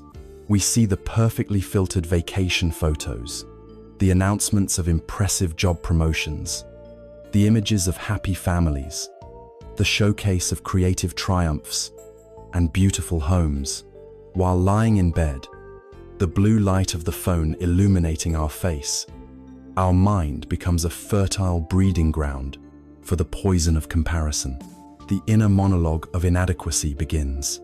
Why is their life so much better than mine? I'm falling so far behind. I'll never achieve that. I wish I had what they have. This internal narrative, fueled by envy, generates powerful feelings of discontent, inadequacy, and resentment. These are not peaceful emotions.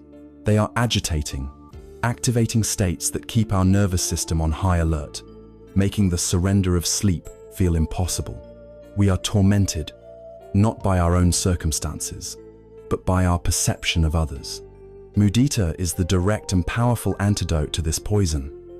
It is far more than just politely saying, "Congratulations." Mudita is the genuine, wholehearted, and unselfish delight in the happiness and success of others. It is the ability to watch someone else win and to feel a sense of joy for them, and even with them. It springs from the opposite of a scarcity mindset. It arises from a mind of abundance. Mudita is the wisdom that understands that happiness is not a finite resource. Joy is not a pie with a limited number of slices. In fact, mudita reveals that joy is boundless and can be accessed at any time, simply by appreciating the good fortune of those around us. In Buddhist psychology, the capacity to feel mudita is considered a hallmark of a truly healthy and noble mind. Its absence and the presence of its opposites, envy and jealousy, are seen as primary afflictions that cloud the heart. Like the other heart practices, mudita can be intentionally cultivated through meditation. The practice begins not by trying to feel happy for a rival, but by starting with someone whose happiness is easy and natural to celebrate.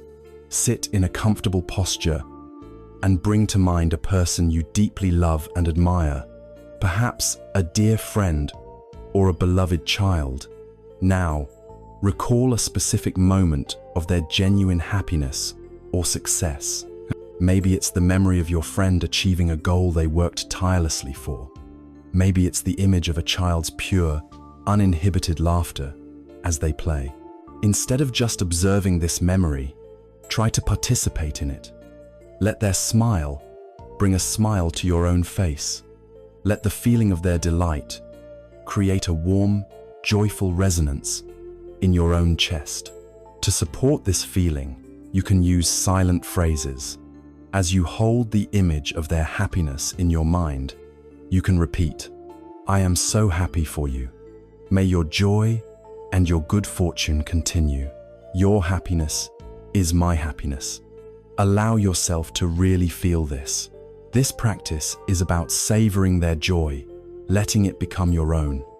Once you have a stable feeling of mudita, you can expand the circle. You can think of an acquaintance and a small piece of good fortune they may have had, and try to extend this same appreciative joy to them. The more advanced and deeply healing practice is to eventually bring to mind someone you envy. This is difficult, but the intention is not to fake a feeling you don't have. The intention is to try and find even a tiny spark of appreciation for their success as a fellow human being, recognizing their hard work, their talent, or their simple good luck. This practice begins to dissolve the hard shell of resentment that imprisons our own heart. It is also important to practice mudita for ourselves, to acknowledge our own successes and moments of joy with simple appreciation, free from the ego's tendency towards pride and arrogance. There is a beautiful and simple analogy that captures the essence of mudita. Imagine you are in a vast, dark room, holding a single lit candle. The flame of this candle represents your own happiness. It is bright and precious.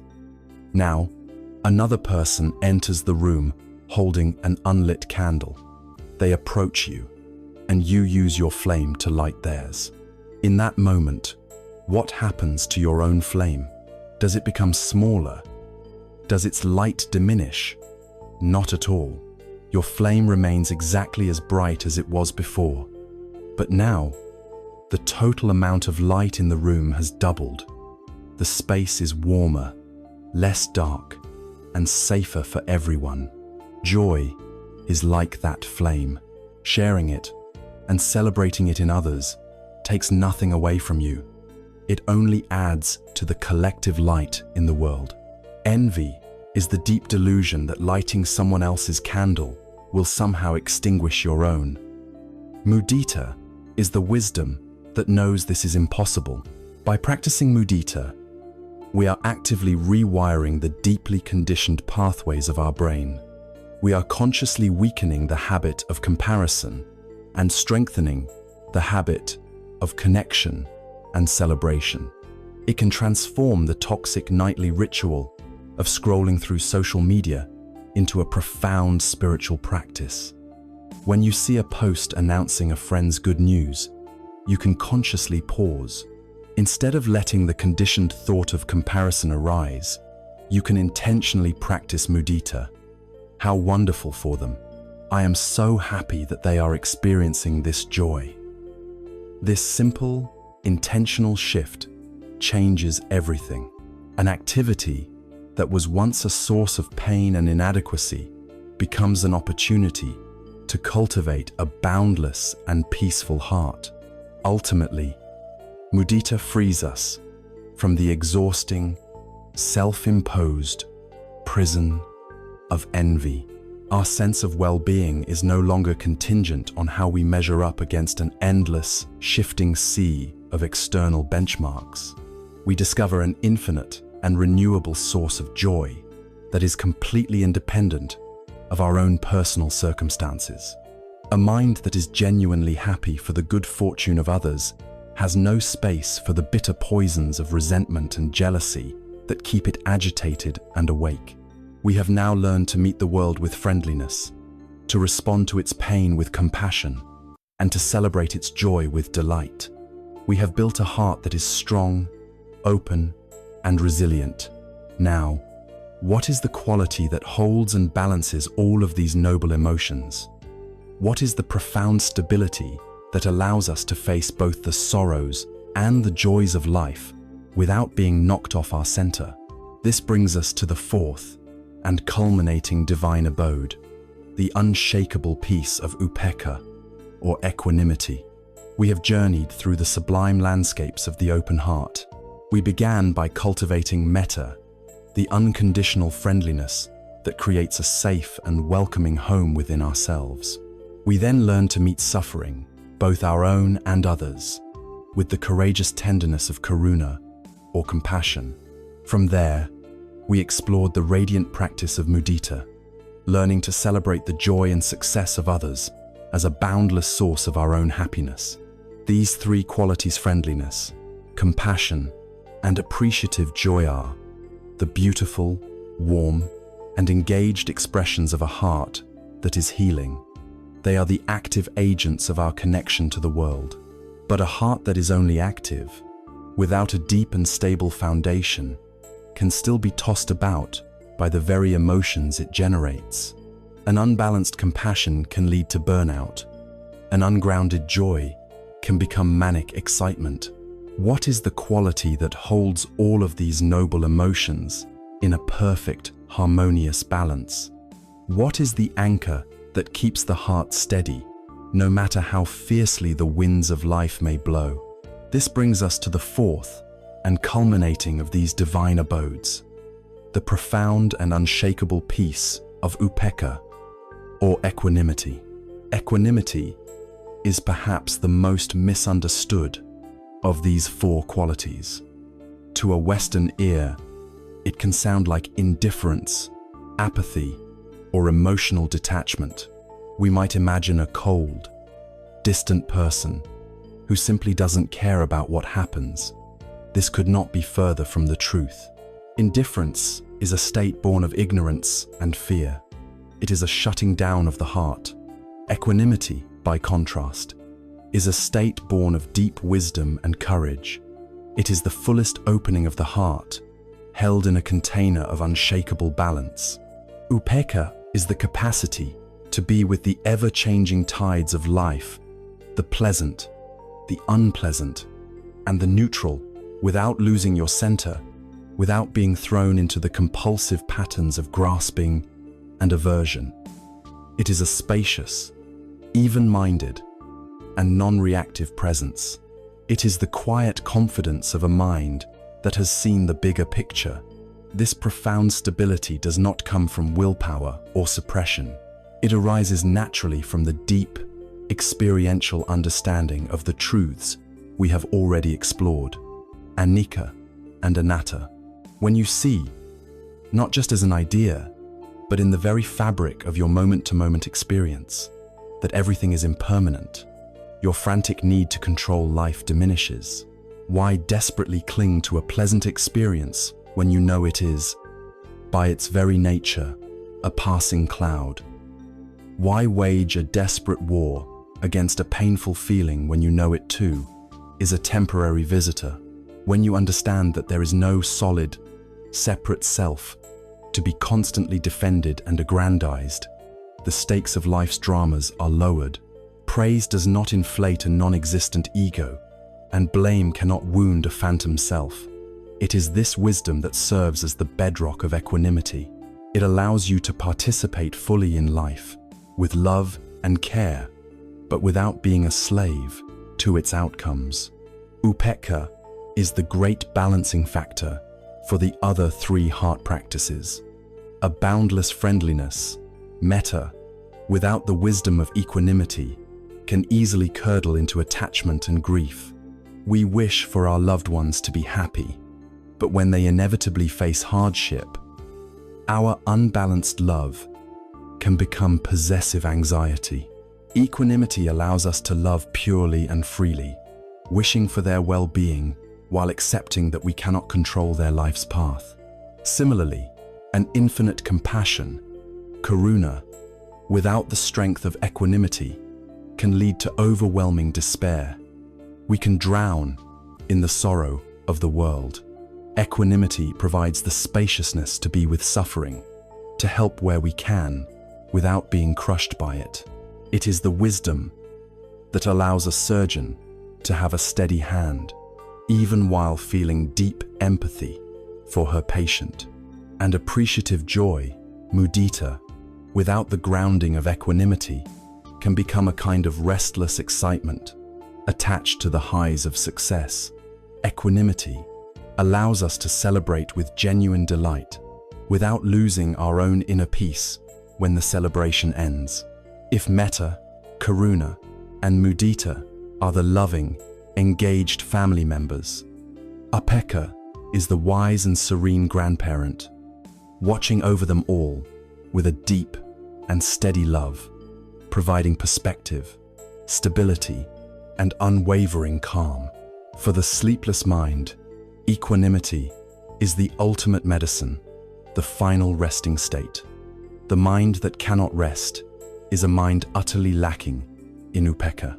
It is a mind on a violent roller coaster, constantly reacting, grasping for the pleasure of sleep, pushing away the pain of anxiety, getting excited by a momentary distraction, and then crashing with disappointment when it fades. It is a mind at war with the present moment. Equanimity is the declaration of peace. It is the radical acceptance of reality, just as it is. When you are lying in bed, fully awake, a mind cultivated in equanimity can simply be with the raw fact of wakefulness without launching the second arrow of panic or judgment. It can observe the restless sensations in the body and the parade of thoughts in the mind from a place of spacious neutrality. It sees the thought, "I'll never get to sleep," and knows, this is just a thought, impermanent and ownerless. It feels the sensation of anxiety and knows, this is just a feeling, and this too shall pass. A mind with equanimity doesn't try to fall asleep. It lets go of all trying. It ceases the struggle entirely. It creates the profound inner conditions of non-resistance and absolute surrender in which sleep, or a state of rest just as deep as sleep, can naturally arise. This is the essence of the deep Buddhist sleep we have been seeking.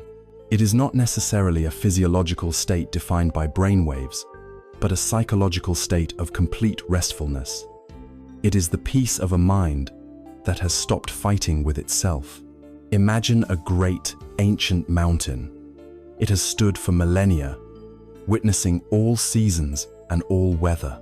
In the spring, gentle breezes caress its slopes, and in the summer, the hot sun beats down upon it. In the autumn, fierce winds of change blow against it, and in the winter, it is covered by the cold, heavy snows of sorrow. Through all of this, the pleasant, the unpleasant, the praise of a gentle breeze, and the blame of a harsh storm, the mountain remains utterly unmoved.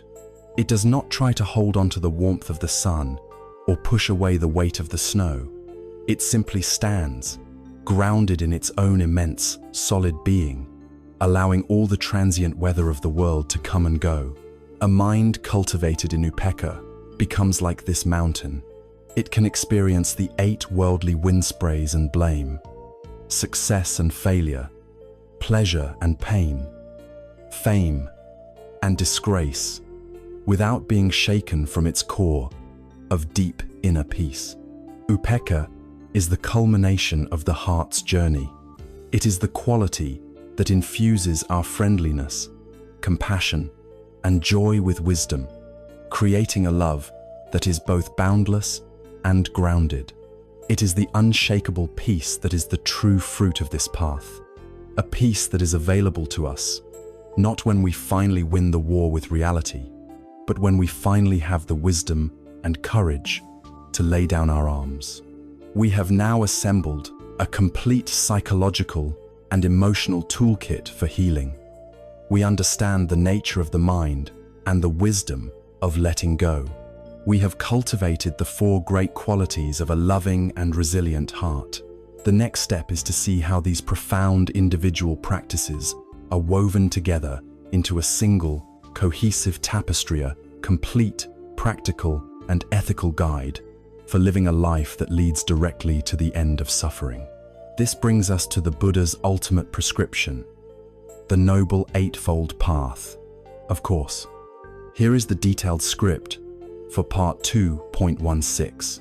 When the harsh voice of the inner critic begins to soften, when we learn to offer ourselves the same kindness we might offer a dear friend, something remarkable begins to happen. The garden of the mind, once choked with the weeds of self-judgment, now has space for new things to grow. A warmth that was directed inward, learning to heal its own wounds, now finds it has more than enough to spare, enough to radiate outward. This warmth, when it encounters the happiness and fortune of others, blossoms into one of the most beautiful and liberating states of mind, a quality known as mudita, or sympathetic joy. This is perhaps one of the most radical antidotes to the anxieties of our modern world, a world that so often teaches us, in subtle and overt ways, to compare, to compete, and to secretly feel diminished by the light of others. The ego, the architect of our anxiety, thrives on a narrative of scarcity. It believes that happiness, success, and love are finite resources, like slices of a single pie. When it sees someone else receive a large slice, its immediate, instinctual reaction is a pang of fear, a feeling of lack. It thinks, that is one less slice for me. This deeply ingrained pattern is the source of a constant, low-grade suffering. We scroll through the curated highlight reels of other people's lives, and a friend's beautiful vacation photo can feel like a comment on our own mundane reality. A colleague's promotion can feel like a personal demotion. The sight of a happy couple can amplify our own sense of loneliness. This is the ego's zero-sum game, a game in which it can only feel big if others are small. A game that guarantees we will spend most of our lives feeling small, because there will always be someone who appears to have more, to be more. Envy is the secret poison the ego drinks, hoping the other person will be harmed. But it only corrodes our own heart, trapping us in a cramped, dark room of comparison, where the windows are barred, preventing any real joy from shining in. It is an exhausting way to live, constantly measuring, constantly weighing our own worth against the perceived fortunes of others. This is not a moral failing. It is simply the default programming of a mind that believes itself to be a separate, isolated entity fighting for its survival and validation in a competitive world. But the path of wisdom offers a different way, a way to leave this dark room and walk out into a sunlit field of boundless joy. Mudita is this pathway. It is the practice of feeling genuine, unadulterated happiness in the happiness of others. It is not simply saying the right words, like a polite congratulations, while the heart feels a sting. It is a true, uplifting resonance with another's good fortune. It is the complete opposite of envy. It is the heart's celebration of life itself, wherever and in whomever it blossoms. In the Buddhist teachings, mudita is considered one of the four sublime states, or Brahma Viharas, alongside loving kindness, compassion, and equanimity. It is a sign of a truly healthy and spacious mind, a mind that has begun to see through the ego's illusion of scarcity. To understand its power, consider the simple, profound image of a candle. One single flame can light 1,000 other candles. When it shares its flame, does its own light diminish? Does it become weaker? No, it remains just as bright, just as warm, just as complete. But now, the total amount of light in the room has grown 1,000-fold. The darkness has retreated. Joy is this flame. When we practice mudita, we are recognizing that another person's happiness does not take anything away from us. Instead, by sharing in their joy, by allowing ourselves to feel it with them, we simply increase the total amount of joy in the world, and we ourselves get to bathe in that increased light. This single shift in perspective is revolutionary. It transforms happiness from a commodity to be hoarded into an energy to be shared, a radiant warmth that can be felt by all. The key to unlocking this state lies, as always, in the wisdom of no self. Envy and comparison are rooted entirely in the belief in a solid, separate me. It is this me that feels threatened. It is this me that constructs elaborate stories of injustice and lack. I work harder than them. I should have gotten that recognition. Her life seems so easy. Why is mine so difficult? This me feels itself to be a fixed character in a story, a character who is not getting their due. But when we look for this me with mindful investigation, what do we find? We find a flowing river of body, feelings, perceptions, mental habits, and consciousness. We find no solid, unchanging entity that is the ultimate owner of our experiences. The success of another person is not a personal affront to this non-existent me. It is simply an event arising from countless causes and conditions, just as our own moments of success and failure arise. Their joy is not a statement about our worth. It is simply joy arising in the world. And from a truly selfless perspective, why would we not want more joy to arise in the world? Why would we wish for less light, less warmth, less happiness? To resent another's joy is as illogical as a flower resenting the sun for shining on the flower next to it. The sun shines for all. Seeing this interconnection, this shared nature of existence, loosens the cold grip of envy and allows the warmth of mudita to flow.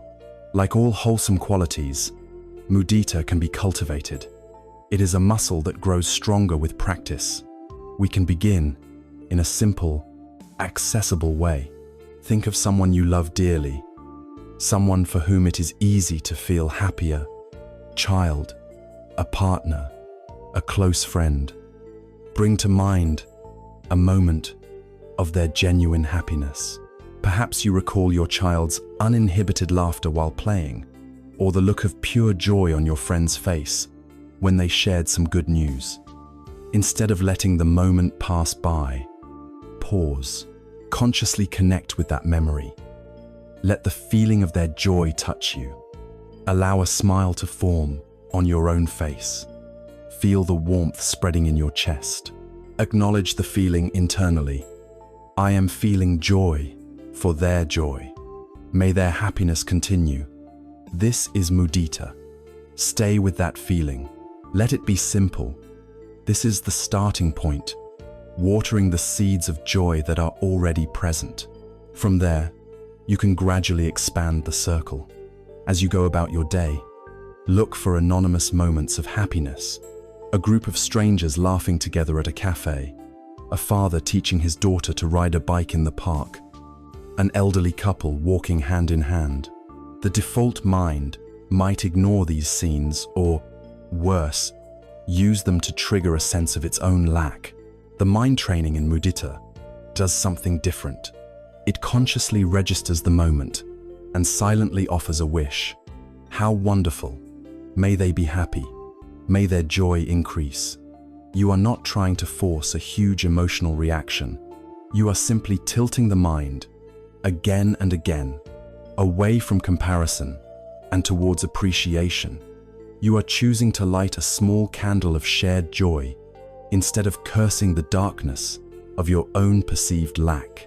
The most transformative and most challenging aspect of the practice is to try and extend mudita towards someone for whom you feel envy or resentment. This is advanced work and requires great gentleness. It does not mean you must condone their actions or suddenly become their best friend. It is a much more subtle and internal process. Bring this person to mind and try to imagine a moment of simple, universal happiness in their life. Something completely unrelated to the source of your conflict. Perhaps you can imagine them enjoying a beautiful sunset, or savoring a delicious meal, or laughing at a joke. These are fundamental human moments of well-being. Can you, just for a moment, separate this instance of their happiness from the larger story you have about them? Can you find it in yourself to wish them well in that single, harmless moment? In this moment, they are feeling happy. May this simple happiness be theirs. This practice is a powerful solvent for the ego. It begins to break down the rigid walls between me and my enemy, revealing the shared humanity underneath. It does not condone, but it does release you from the prison of your own resentment. The benefits of cultivating mudita are profound. It is a direct path to a lighter, more joyful existence. You are liberated from the exhausting, never-ending task of social comparison. Your opportunities for happiness are no longer limited to the infrequent moments of your own personal triumphs. They become infinite. You can now tap into the wellspring of joy of every single person you encounter. The world, once seen as a field of competitors, is transformed into a garden of delights, and you can enjoy the beauty of every flower.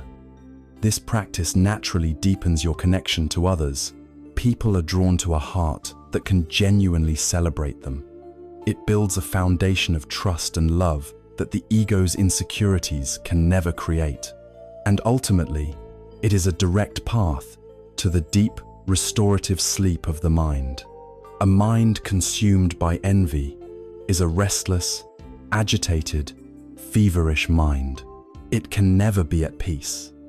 A mind that rejoices in the good fortune of others is spacious, light, and contented. It finds rest easily because it is no longer at war with the world. Having cultivated kindness for ourselves with metta and compassion for the suffering of others with karuna, we now open ourselves to their joy with mudita. We are seeing that these beautiful qualities are not additions to who we are, but are the natural expression of a mind freeing itself from the fiction of the self. But to hold all of this, the joy, the sorrow, the kindness in a perfect, unshakable balance, we need one more quality. We need the profound stability of a great mountain, a serene and spacious acceptance of all that is. This is the quality of upekkha, or equanimity, the final pillar that supports a truly liberated heart. We have walked through the garden of the heart, tending to its most vital plants. We have watered the roots of compassion, karuna, learning to sit with sorrow, our own and others, without being swept away by the flood. We have nurtured the blossoms of loving kindness, metta, turning the warmth of acceptance toward ourselves and all beings, dissolving the harsh inner critic. And we have learned to delight in the sunlight of sympathetic joy, mudita, celebrating the happiness of others as if it were our own, freeing ourselves from the cramped prison of envy. These three qualities, compassion, kindness, and joy, are radiant and beautiful. They are the signs of a mind awakening to its interconnected nature. Yet, even with a heart full of these sublime states, we can still feel tossed about by the relentless waves of life. A surge of compassion can lead to burnout. A bloom of joy can curdle into attachment, creating fear of its loss. A feeling of love can be shattered by a single harsh word. What is it that allows these beautiful qualities to exist, not as fleeting, fragile moments, but as a deep, abiding, and stable way of being? What is the container that can hold all of this and all of life's turbulence with grace and strength? This container is the fourth and culminating sublime state, a quality known as upekkha, or equanimity. The word itself can be misleading in English. It can conjure images of indifference, of a cold and distant detachment, of a heart that has shut itself down to avoid being hurt. But this is the very opposite of true upekkha. Apathy is a state of numbness, born of fear. Equanimity is a state of immense courage, born of wisdom. It is not about feeling less. It is about feeling everything more fully, but without being owned by our feelings. Imagine the sky. The sky is the container for all weather. It holds the brilliant sunshine, the soft white clouds, the dark and turbulent thunderstorms, the gentle rain, and the vibrant arc of the rainbow. The weather is constantly changing, constantly in motion. But does the sky itself become the storm? Does it become the rainbow? No. The sky remains the sky of vast, open, and accepting space in which all of these phenomena can arise and pass away. Upekkha is the sky of the mind. It is a radical, spacious balance that allows us to experience the full spectrum of life without losing our center. It is a profound and caring engagement with the world, married to the deep understanding that we cannot control every outcome. It is the quiet power that allows us to love completely, act with integrity, and care deeply, without our inner peace being held hostage by the results. The ancient teachers described the challenges of life as the 8 worldly winds, which blow constantly upon us all. They come in 4 pairs of opposites: praise and blame, success and failure, pleasure and pain, and gain and loss. An untrained mind, a mind identified with the ego, is like a small, unmoored boat tossed about mercilessly by these winds. When the wind of praise blows, we soar with pride and arrogance. When the wind of blame follows, as it inevitably will, we are plunged into despair and shame. When we experience success and gain, we cling to them, building our identity upon them and generating a deep fear of their eventual loss. When we face failure and pain, we resist with all our might, creating immense suffering through our struggle against reality. This constant reactivity, this cycle of being lifted up and dashed down, is the very definition of a disturbed and unrestful mind. It is the source of our deepest anxieties. We live in a state of perpetual, fitful sleep, chasing pleasant dreams and fleeing from nightmares, never knowing the peace of true, deep rest. Equanimity is the way to step out of this exhausting cycle. It is the cultivation of an unshakable mind. The most powerful image for this state is that of a great mountain. Picture a vast, ancient mountain, its peaks touching the clouds, its roots deep in the earth. The mountain has stood for millennia, and it has experienced all weather.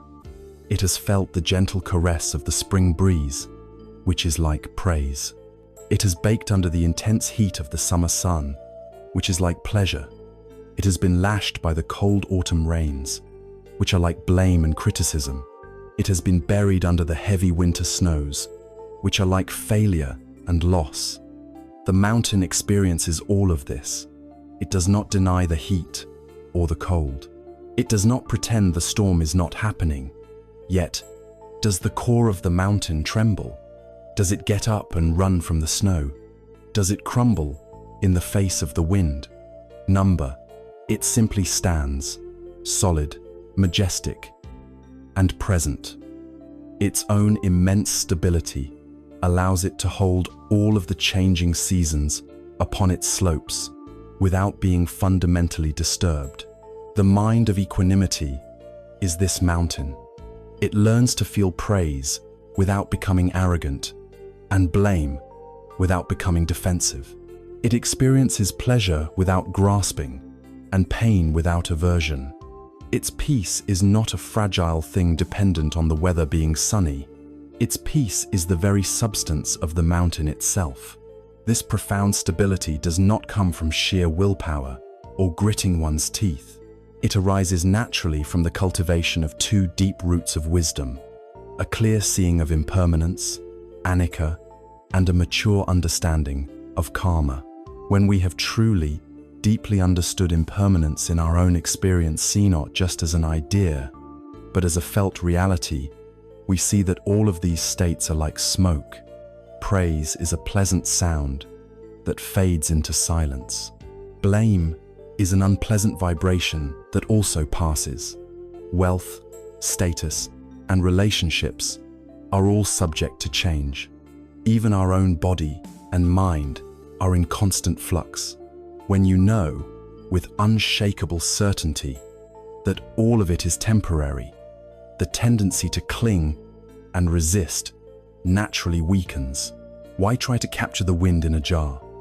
Why try to build a permanent house on a shifting sand dune?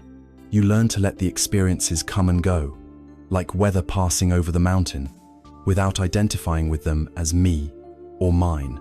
The second root is a wise understanding of karma, the universal law of cause and effect. This wisdom teaches us that our true power lies in our intentions, and our actions, the causes we create. We have the power to act with kindness, to speak with truth, to work with diligence, and to think with clarity. This is our domain. The results of those actions, however, are subject to countless other causes and conditions far beyond our control. Equanimity is the grace that is born from this understanding. It is the freedom of doing your absolute best and then letting go of the outcome. You plant the best seeds you can. You tend the soil with care, but you accept the harvest, whatever it may be, knowing it is the result of many factors. This frees you from the terrible anxiety of needing to be the master of the universe. You do your part, and you let the rest be. This state of upekkha is the ultimate realization of the deep Buddhist sleep we have been seeking throughout this journey. The restless mind, the ego mind, is perpetually awake with the fever of wanting and not wanting. It is a mind that can never truly rest. Equanimity is that deep, restorative, dreamless sleep. It is the mind finally coming home to its own naturally balanced and peaceful state. It is a stillness not of death, but of vibrant, living presence. It is a profound restfulness that persists even in the middle of a chaotic day. This is the peace that the texts say surpasses all understanding, because it is not contingent on life being pleasant or logical. It is a peace that can hold sorrow in one hand and joy in the other, and not be torn apart. Like the other sublime states, we can consciously cultivate upekkha. In formal meditation, we can practice by bringing different people to mind. First a friend, then a stranger, then a person with whom we have difficulty. Instead of cultivating a specific feeling towards them, we hold them in our awareness and reflect. You are the owner of your actions, the heir to your actions.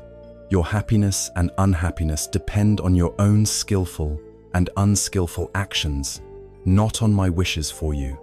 This is not a cold or distancing thought. It is a thought of profound respect. It honors their own journey, their own freedom, and their own responsibility. It releases us from the egotistical burden of believing we are the savior who must fix everyone's life. In daily life, the world becomes our monastery. When someone praises you, notice the pleasant feeling, the ego's inflation. Smile at it internally. Acknowledge it as a passing cloud and let it go. When someone insults you, notice the sting, the body's contraction. Breathe. Acknowledge the unpleasant feeling without adding a story of victimhood to it. Allow it to be, and it too will pass. Every time you meet one of the 8 worldly winds without being blown over, you are strengthening the mountain. You are deepening your capacity for true, unshakable peace. Upekkha is the grounding force, the balancing wisdom that perfects and protects compassion, love, and joy. It is the vast, stable ground upon which a life of authentic freedom is built. With this foundation now firmly in place, we can turn our attention to the final, practical question. How do we take this entire constellation of wisdom and apply it directly to the messy, beautiful, and demanding reality of our work, our relationships, and our everyday existence? The relentless pursuit of control is a deeply ingrained human tendency, a silent battle we wage against the unpredictable currents of life. We often find ourselves in a constant state of resistance, pushing back against circumstances, people, or even our own feelings, simply because they don't align with our preferred narrative. We expend immense energy trying to reshape reality to fit our desires, to force square pegs into round holes, believing that true peace can only be found when everything is perfectly ordered, when every variable is accounted for, and when every outcome is guaranteed. Yet, how often do we truly succeed in this endeavor? How often does this struggle for control lead to anything but frustration, exhaustion, and a deeper sense of unease? Consider the farmer who diligently tends to their crops, planting seeds, watering, and nurturing. They do everything within their power to ensure a good harvest. But when a drought comes, or a hailstorm unexpectedly devastates the fields, the farmer has a choice.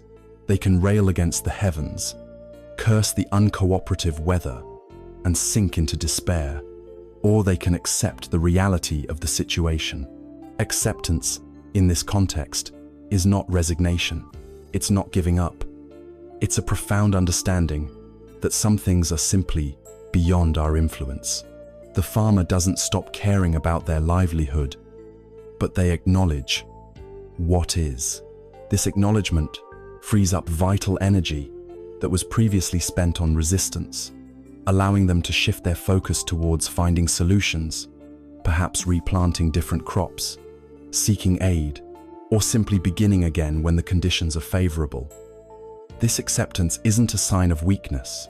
It's a testament to strength and wisdom. The wisdom of Buddhist teachings illuminates a powerful truth. The greatest source of our suffering often stems not from external events themselves, but from our resistance to what is. When we resist, we create an inner conflict, a tug-of-war between how things are and how we wish them to be. This inner turmoil is the true root of agitation and unhappiness. Think of a raging river. If you try to stand directly against its strongest current, you'll be battered and exhausted. But if you learn to flow with it, to navigate its twists and turns with awareness, you can move downstream with far less struggle. Acceptance means acknowledging the current, understanding its power, and finding a way to move with it, rather than against it. It's about seeing things for what they are, without the filter of our desires, fears, or judgments. This principle extends to every facet of our lives. When we experience physical pain, resisting it can intensify our suffering. Embracing the sensation, observing it without judgment, can paradoxically lessen its grip. When a relationship ends, fighting against the reality of separation only prolongs the heartache. Accepting the ending, however painful, allows for healing and growth.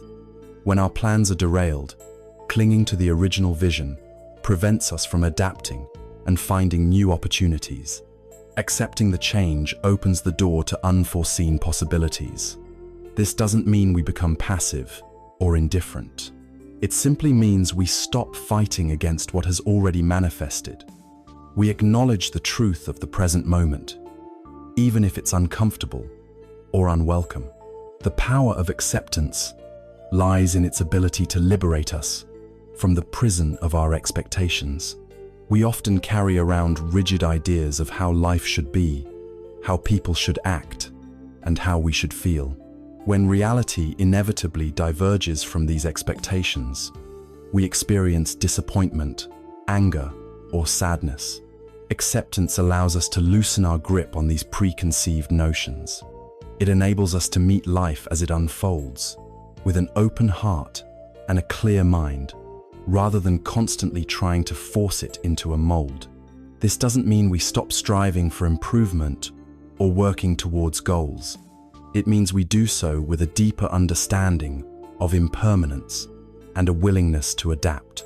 We can strive for health while accepting the reality of illness. We can work towards success while accepting the possibility of failure. In essence, finding peace through acceptance is about learning to distinguish between what we can control and what we cannot.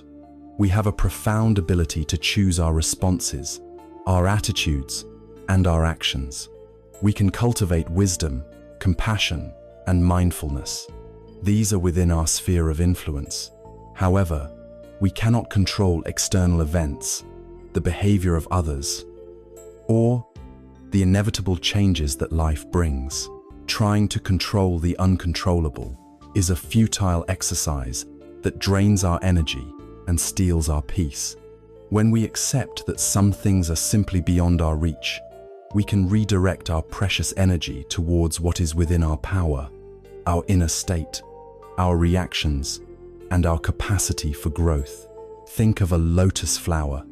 It grows from the mud, pushing through the murky waters to bloom beautifully on the surface. It does not resist the mud. It uses it as a foundation.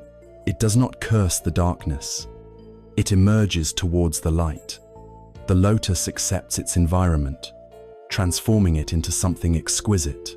Similarly, we can learn to accept the challenging mud of our lives, the difficulties, the imperfections, the things we cannot change, and use them as catalysts for growth and understanding. When we embrace reality, with all its imperfections and uncertainties, we find a profound sense of liberation. The struggle ceases, the inner tension dissolves, and in that space, true peace can finally emerge. It's not a peace born of perfect circumstances, but a peace that arises from a deep, unwavering alignment with the flow of life itself. In our modern world, we are constantly bombarded with messages that equate happiness with acquisition. From the moment we wake, advertisements whisper promises of fulfillment through the latest gadget, the newest fashion, or the most luxurious experience. We are told that success is measured by the size of our homes, the brand of our cars, and the breadth of our portfolios. This relentless narrative cultivates a deep-seated belief within us that if only we had more, if only we possessed this or that, then, and only then, would we truly be happy. We chase these external markers of success with fervent dedication, often sacrificing our time, our peace of mind, and even our relationships in the process.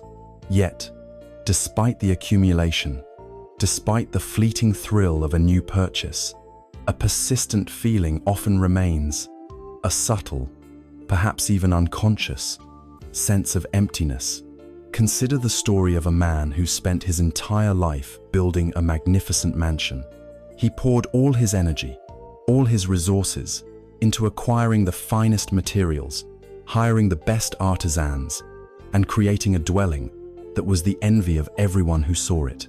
He believed that once the mansion was complete, once every room was furnished to perfection, he would finally find lasting joy and contentment. The day came when the final stone was laid, the last painting hung. He walked through his grand halls, admiring every detail. For a brief moment, there was a sense of triumph.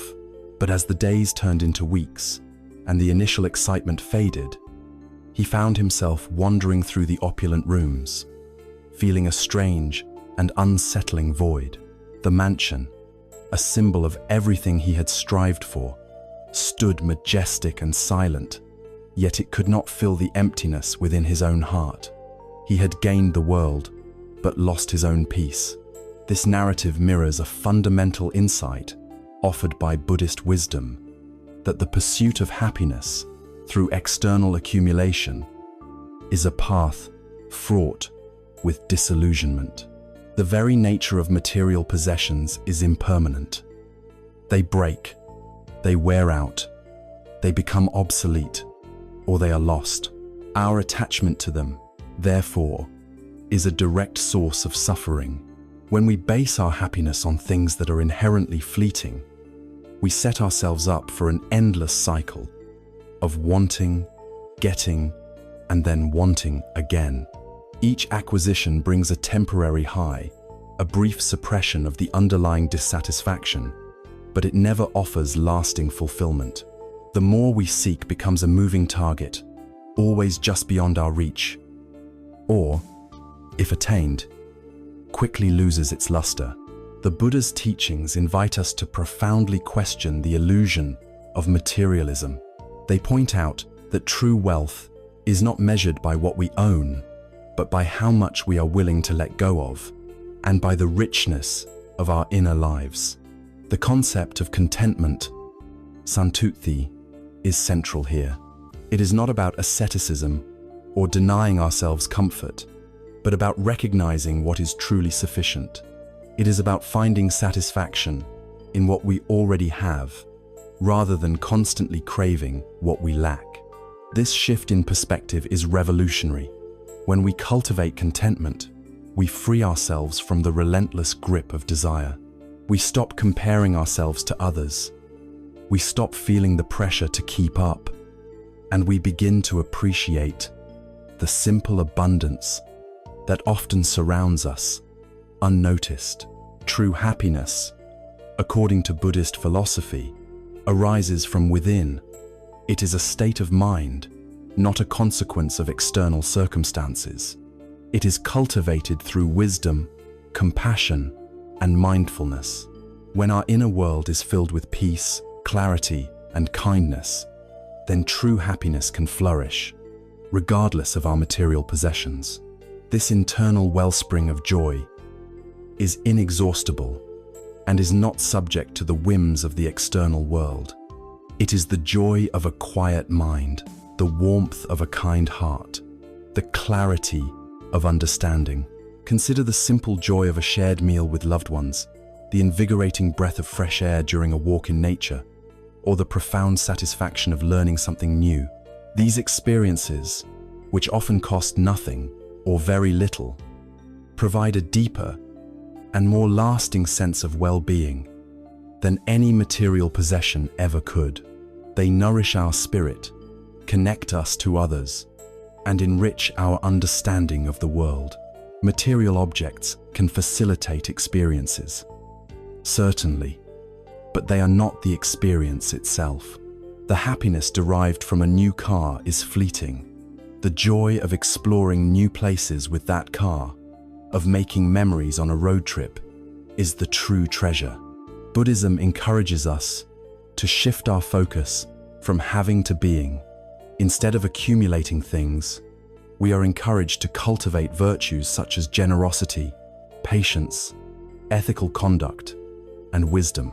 These are the true investments that yield profound and lasting returns. When we practice generosity, we experience the joy of giving, and we strengthen our connection to others. When we cultivate patience, we develop resilience in the face of adversity. When we act ethically, we foster self-respect and trust. And when we gain wisdom, we see the world more clearly, free from the illusions that cause suffering. This does not mean that we should reject all possessions or live a life devoid of comfort. The Buddha taught a middle way, avoiding extremes of both self-indulgence and severe asceticism. It is about mindful consumption, understanding why we acquire things, what their true value is, and how they impact our well-being and the well-being of others. Are we buying something out of genuine need or out of a desperate attempt to fill an emotional void? Are we accumulating at the expense of our peace, our relationships, or the planet? These are the questions that mindful consumption invites us to ask. By understanding the impermanent nature of all phenomena, including material possessions, we can loosen our grip on them. When we see that everything is constantly changing, we can appreciate what we have in the present moment without clinging to it. We realize that true security does not come from owning more, but from developing an inner resilience that can navigate loss and change with equanimity. This wisdom frees us from the fear of not having enough and from the anxiety of losing what we possess. Ultimately, overcoming materialism is about recognizing that happiness is not a destination to be reached through external means, but a journey undertaken within. It's about cultivating a rich inner life, filled with purpose, connection, and understanding.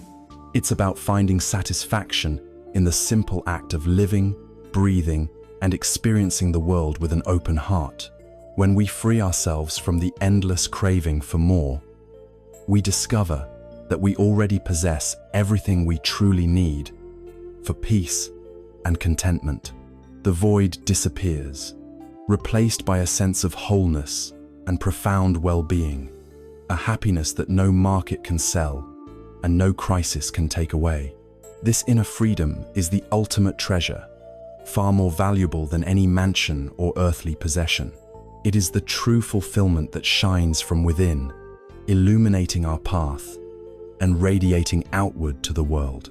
In a world brimming with constant digital notifications, endless to-do lists, and the clamor of daily life, our minds often resemble a turbulent ocean tossed by waves of thoughts, emotions, and external stimuli. We find ourselves perpetually caught in a whirlwind, rarely experiencing moments of genuine stillness or clarity. This relentless mental activity, while seemingly productive, often leaves us feeling fragmented, distracted, and disconnected from our deeper selves. We yearn for a quiet mind, a sense of inner peace, but the path to achieving it often feels elusive, buried beneath layers of accumulated mental clutter. Imagine a small, dimly lit room, its corners shrouded in shadow, its objects indistinct. Now, picture a single lamp being brought into that room. As its flame steadies, the light begins to push back the darkness, revealing the shapes, colors, and textures of everything within. The more steadily the lamp burns, the clearer the room becomes. This simple act of illumination is a powerful metaphor for meditation and contemplation in Buddhist thought. Our minds, when untended, are like that dim room, They hold a vast array of experiences, memories, and patterns, yet much remains obscured by the shadows of distraction and habitual thinking. Meditation, like the steady lamp, is the practice of bringing focused awareness, a calm and unwavering light, to the inner landscape of our minds. It's not merely about relaxation, though that is often a beneficial byproduct. It is a profound tool for self-discovery and insight, a methodical way to truly see what is there. The core of Buddhist practice, leading to the development of right concentration, samadhi, and right mindfulness, sati, within the Noble Eightfold Path, lies in the cultivation of these mental disciplines. These aren't esoteric rituals reserved for monastics. They are practical, accessible techniques designed to train the mind, much like one would train a muscle. Through consistent practice, we can move beyond the superficial chatter and begin to observe the deeper currents of our thoughts, emotions, and sensations, allowing us to respond to life with greater clarity and wisdom, rather than mere reaction. One of the most foundational and widely practiced forms of Buddhist meditation is anapanasati, or mindfulness of breathing. It is deceptively simple, yet profoundly effective. The practice involves bringing your full, gentle attention to the sensation of your breath as it enters and leaves your body. You simply observe the cool air entering your nostrils, the slight rise and fall of your abdomen, the warmth of the air as it exits. When your mind inevitably wanders, and it will, countless times, you gently, without judgment, bring your attention back to the breath. The breath serves as an anchor, tethering your awareness to the present moment. Each time you notice your mind has strayed and you bring it back, you are strengthening the muscle of your attention, developing your capacity for sustained focus. Why the breath? Because it is always with us, always in the present moment, and always neutral. It doesn't carry the emotional charge of our thoughts or the physical sensations of pain. It is a universal, consistent rhythm that allows us to connect with the immediate reality of our existence. Through consistent practice with the breath, we begin to notice the intricate dance of our inner world, the fleeting nature of thoughts, the subtle shifts in our emotions, the constant arising and passing away of sensations. This direct observation, free from analysis or judgment, is the gateway to insight, vipassana. Beyond seated meditation, the practice of walking meditation offers another powerful way to cultivate mindfulness. Instead of focusing on the breath, you bring your full attention to the physical sensations of walking, the lifting of the foot, the swing of the leg, the placement of the heel, the shift of weight through the sole, the contact with the ground. Each step becomes an opportunity for awareness. This practice helps to integrate mindfulness into our everyday activities, reminding us that we don't need to be on a cushion to be present. We can bring this same quality of attention to washing dishes, drinking tea, or listening to a friend. The goal is to move through life not on autopilot, but with conscious awareness of each moment. Contemplation, while closely related to meditation, involves a more active engagement with specific concepts or teachings. It's not about analyzing or intellectualizing in an academic sense, but about deeply reflecting on profound truths until they resonate with your own experience. For example, one might contemplate the nature of impermanence, Anatta. You might sit quietly and reflect on how everything around you, your body, your thoughts, your relationships, the seasons, is constantly changing. You might observe how a beautiful flower eventually withers, how a strong emotion eventually passes, or how a difficult situation eventually transforms. This isn't an intellectual exercise. It's a deep, sustained inquiry into the living reality of change, allowing the understanding to sink into your bones, not just your brain. Similarly, one could contemplate non-self, Anatta. Instead of clinging to a fixed idea of me, you might observe the constant flow of thoughts, feelings, and sensations, recognizing that none of them, individually or collectively, constitute a permanent, unchanging self. You see how the self is a collection of ever-changing parts, like a flowing river that is always the same river, yet its waters are constantly new. This contemplation, when deeply engaged with, can liberate us from the ego's grip, reducing attachment and the suffering it causes. The benefits of consistently practicing meditation and contemplation are profound and far-reaching. On a practical level, they can significantly reduce stress and anxiety. By training the mind to be present, we lessen its tendency to dwell on past regrets or future worries. This leads to a calmer nervous system and a greater sense of emotional regulation. Studies consistently show how mindfulness practices can literally reshape the brain, strengthening areas associated with attention, compassion, and emotional balance, while reducing activity in areas linked to fear and reactivity. Beyond stress reduction, these practices cultivate clarity and insight.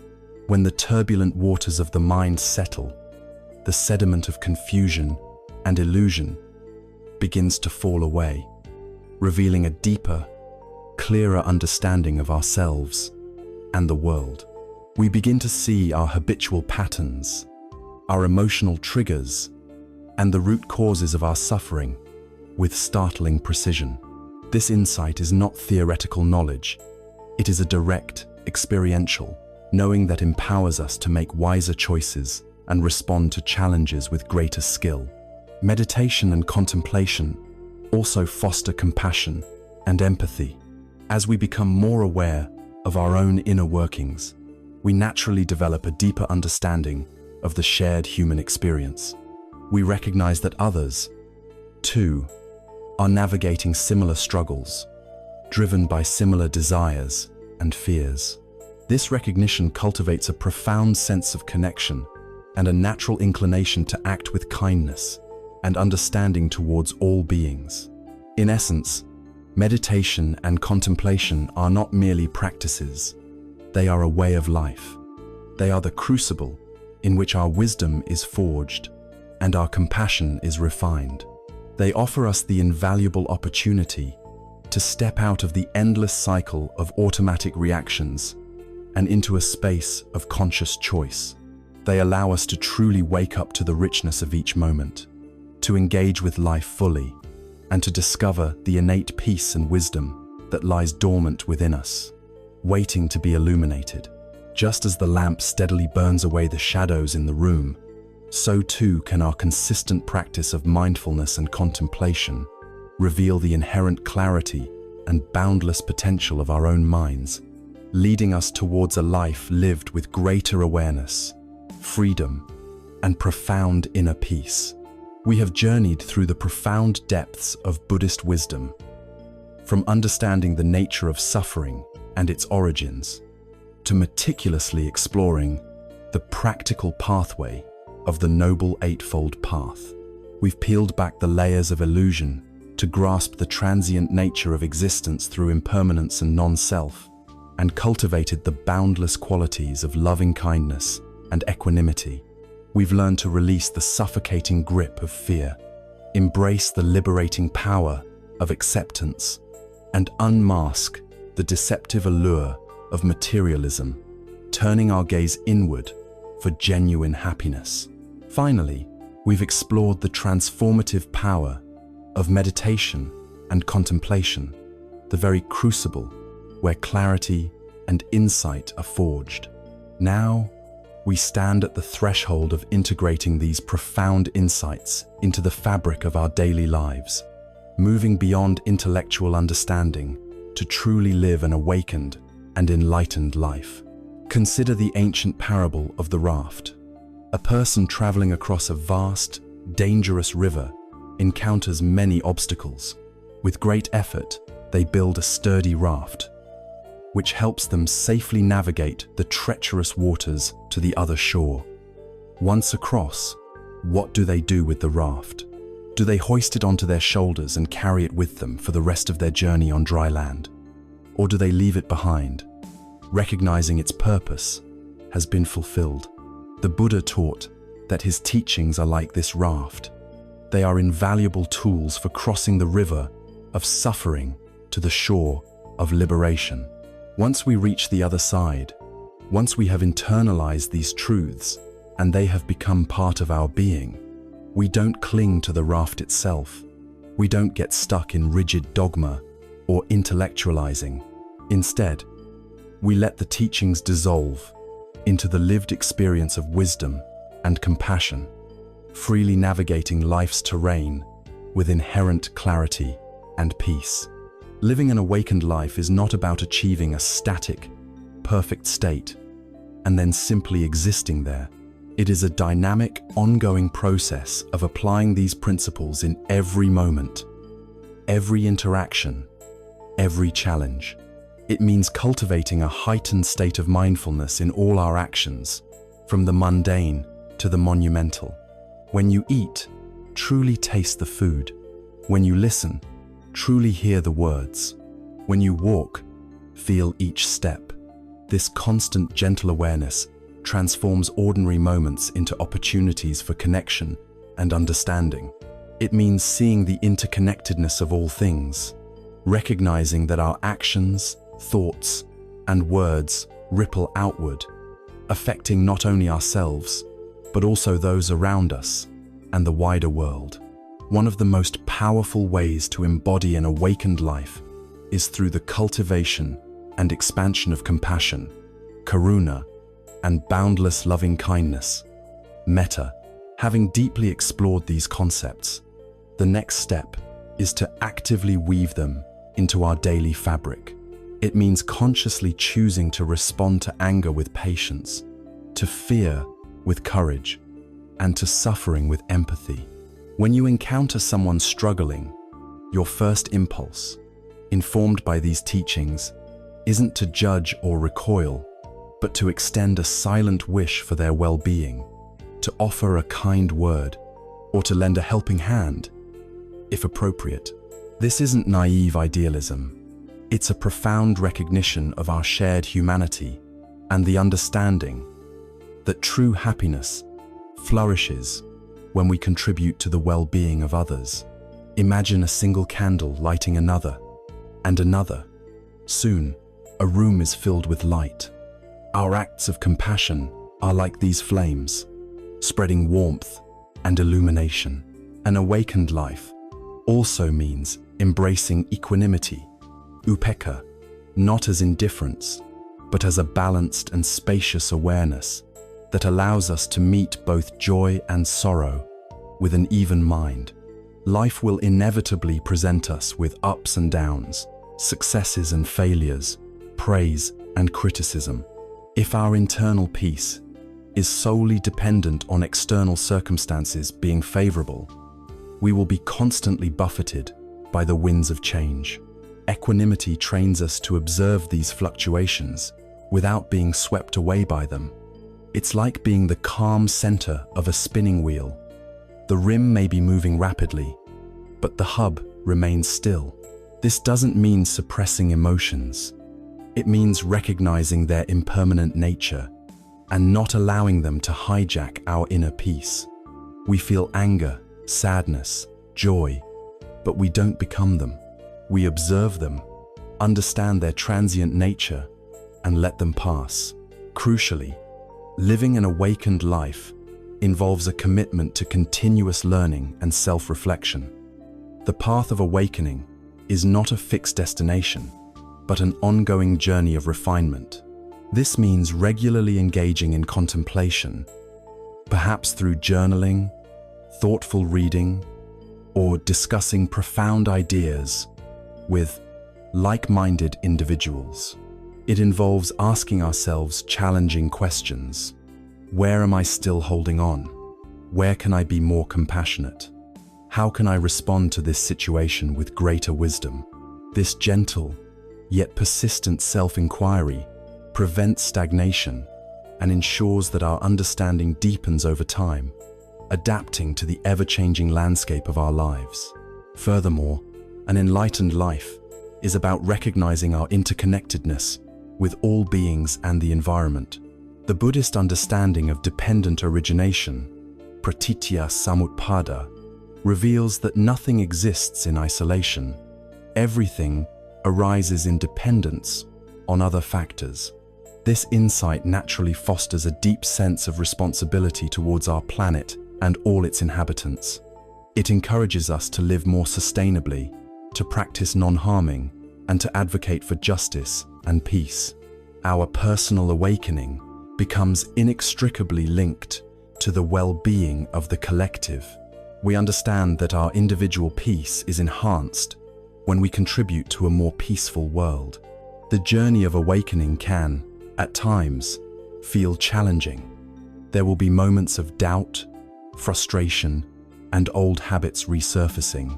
This is natural and part of the process. The key is to approach these moments with the same kindness and patience we would offer a dear friend. We fall, we learn, we get up again. The emphasis is on persistent, gentle effort, not perfection. The path itself is the reward, and each step, taken with intention and awareness, brings its own measure of peace and clarity. Finally, living an awakened life means cultivating a profound sense of gratitude. When we view life through the lens of impermanence and non-self, we appreciate the preciousness of each moment, the fleeting beauty of a sunrise, the simple comfort of a warm meal, the unconditional love of a pet, or the steadfast support of a friend. Gratitude shifts our focus from what is lacking to the abundance that is already present, transforming our perception and filling our hearts with joy. This isn't a forced positivity. It's a genuine recognition of the inherent wonder and privilege of existence, even amidst its challenges. To live an awakened and enlightened life, then, is to integrate these timeless truths into our everyday being. It is to walk through the world with open eyes and a compassionate heart, understanding that true peace is not found in the absence of struggle, but in the wisdom to navigate it with grace. It is to embrace the continuous process of learning, growing, and refining our inner landscape. The path of awakening is not a final destination, but an ongoing, unfolding journey, each step revealing deeper insights, greater freedom, and a more profound connection to the vast, luminous expanse of our own true nature. It is a life lived with purpose, presence, and an unwavering commitment to the well-being of all.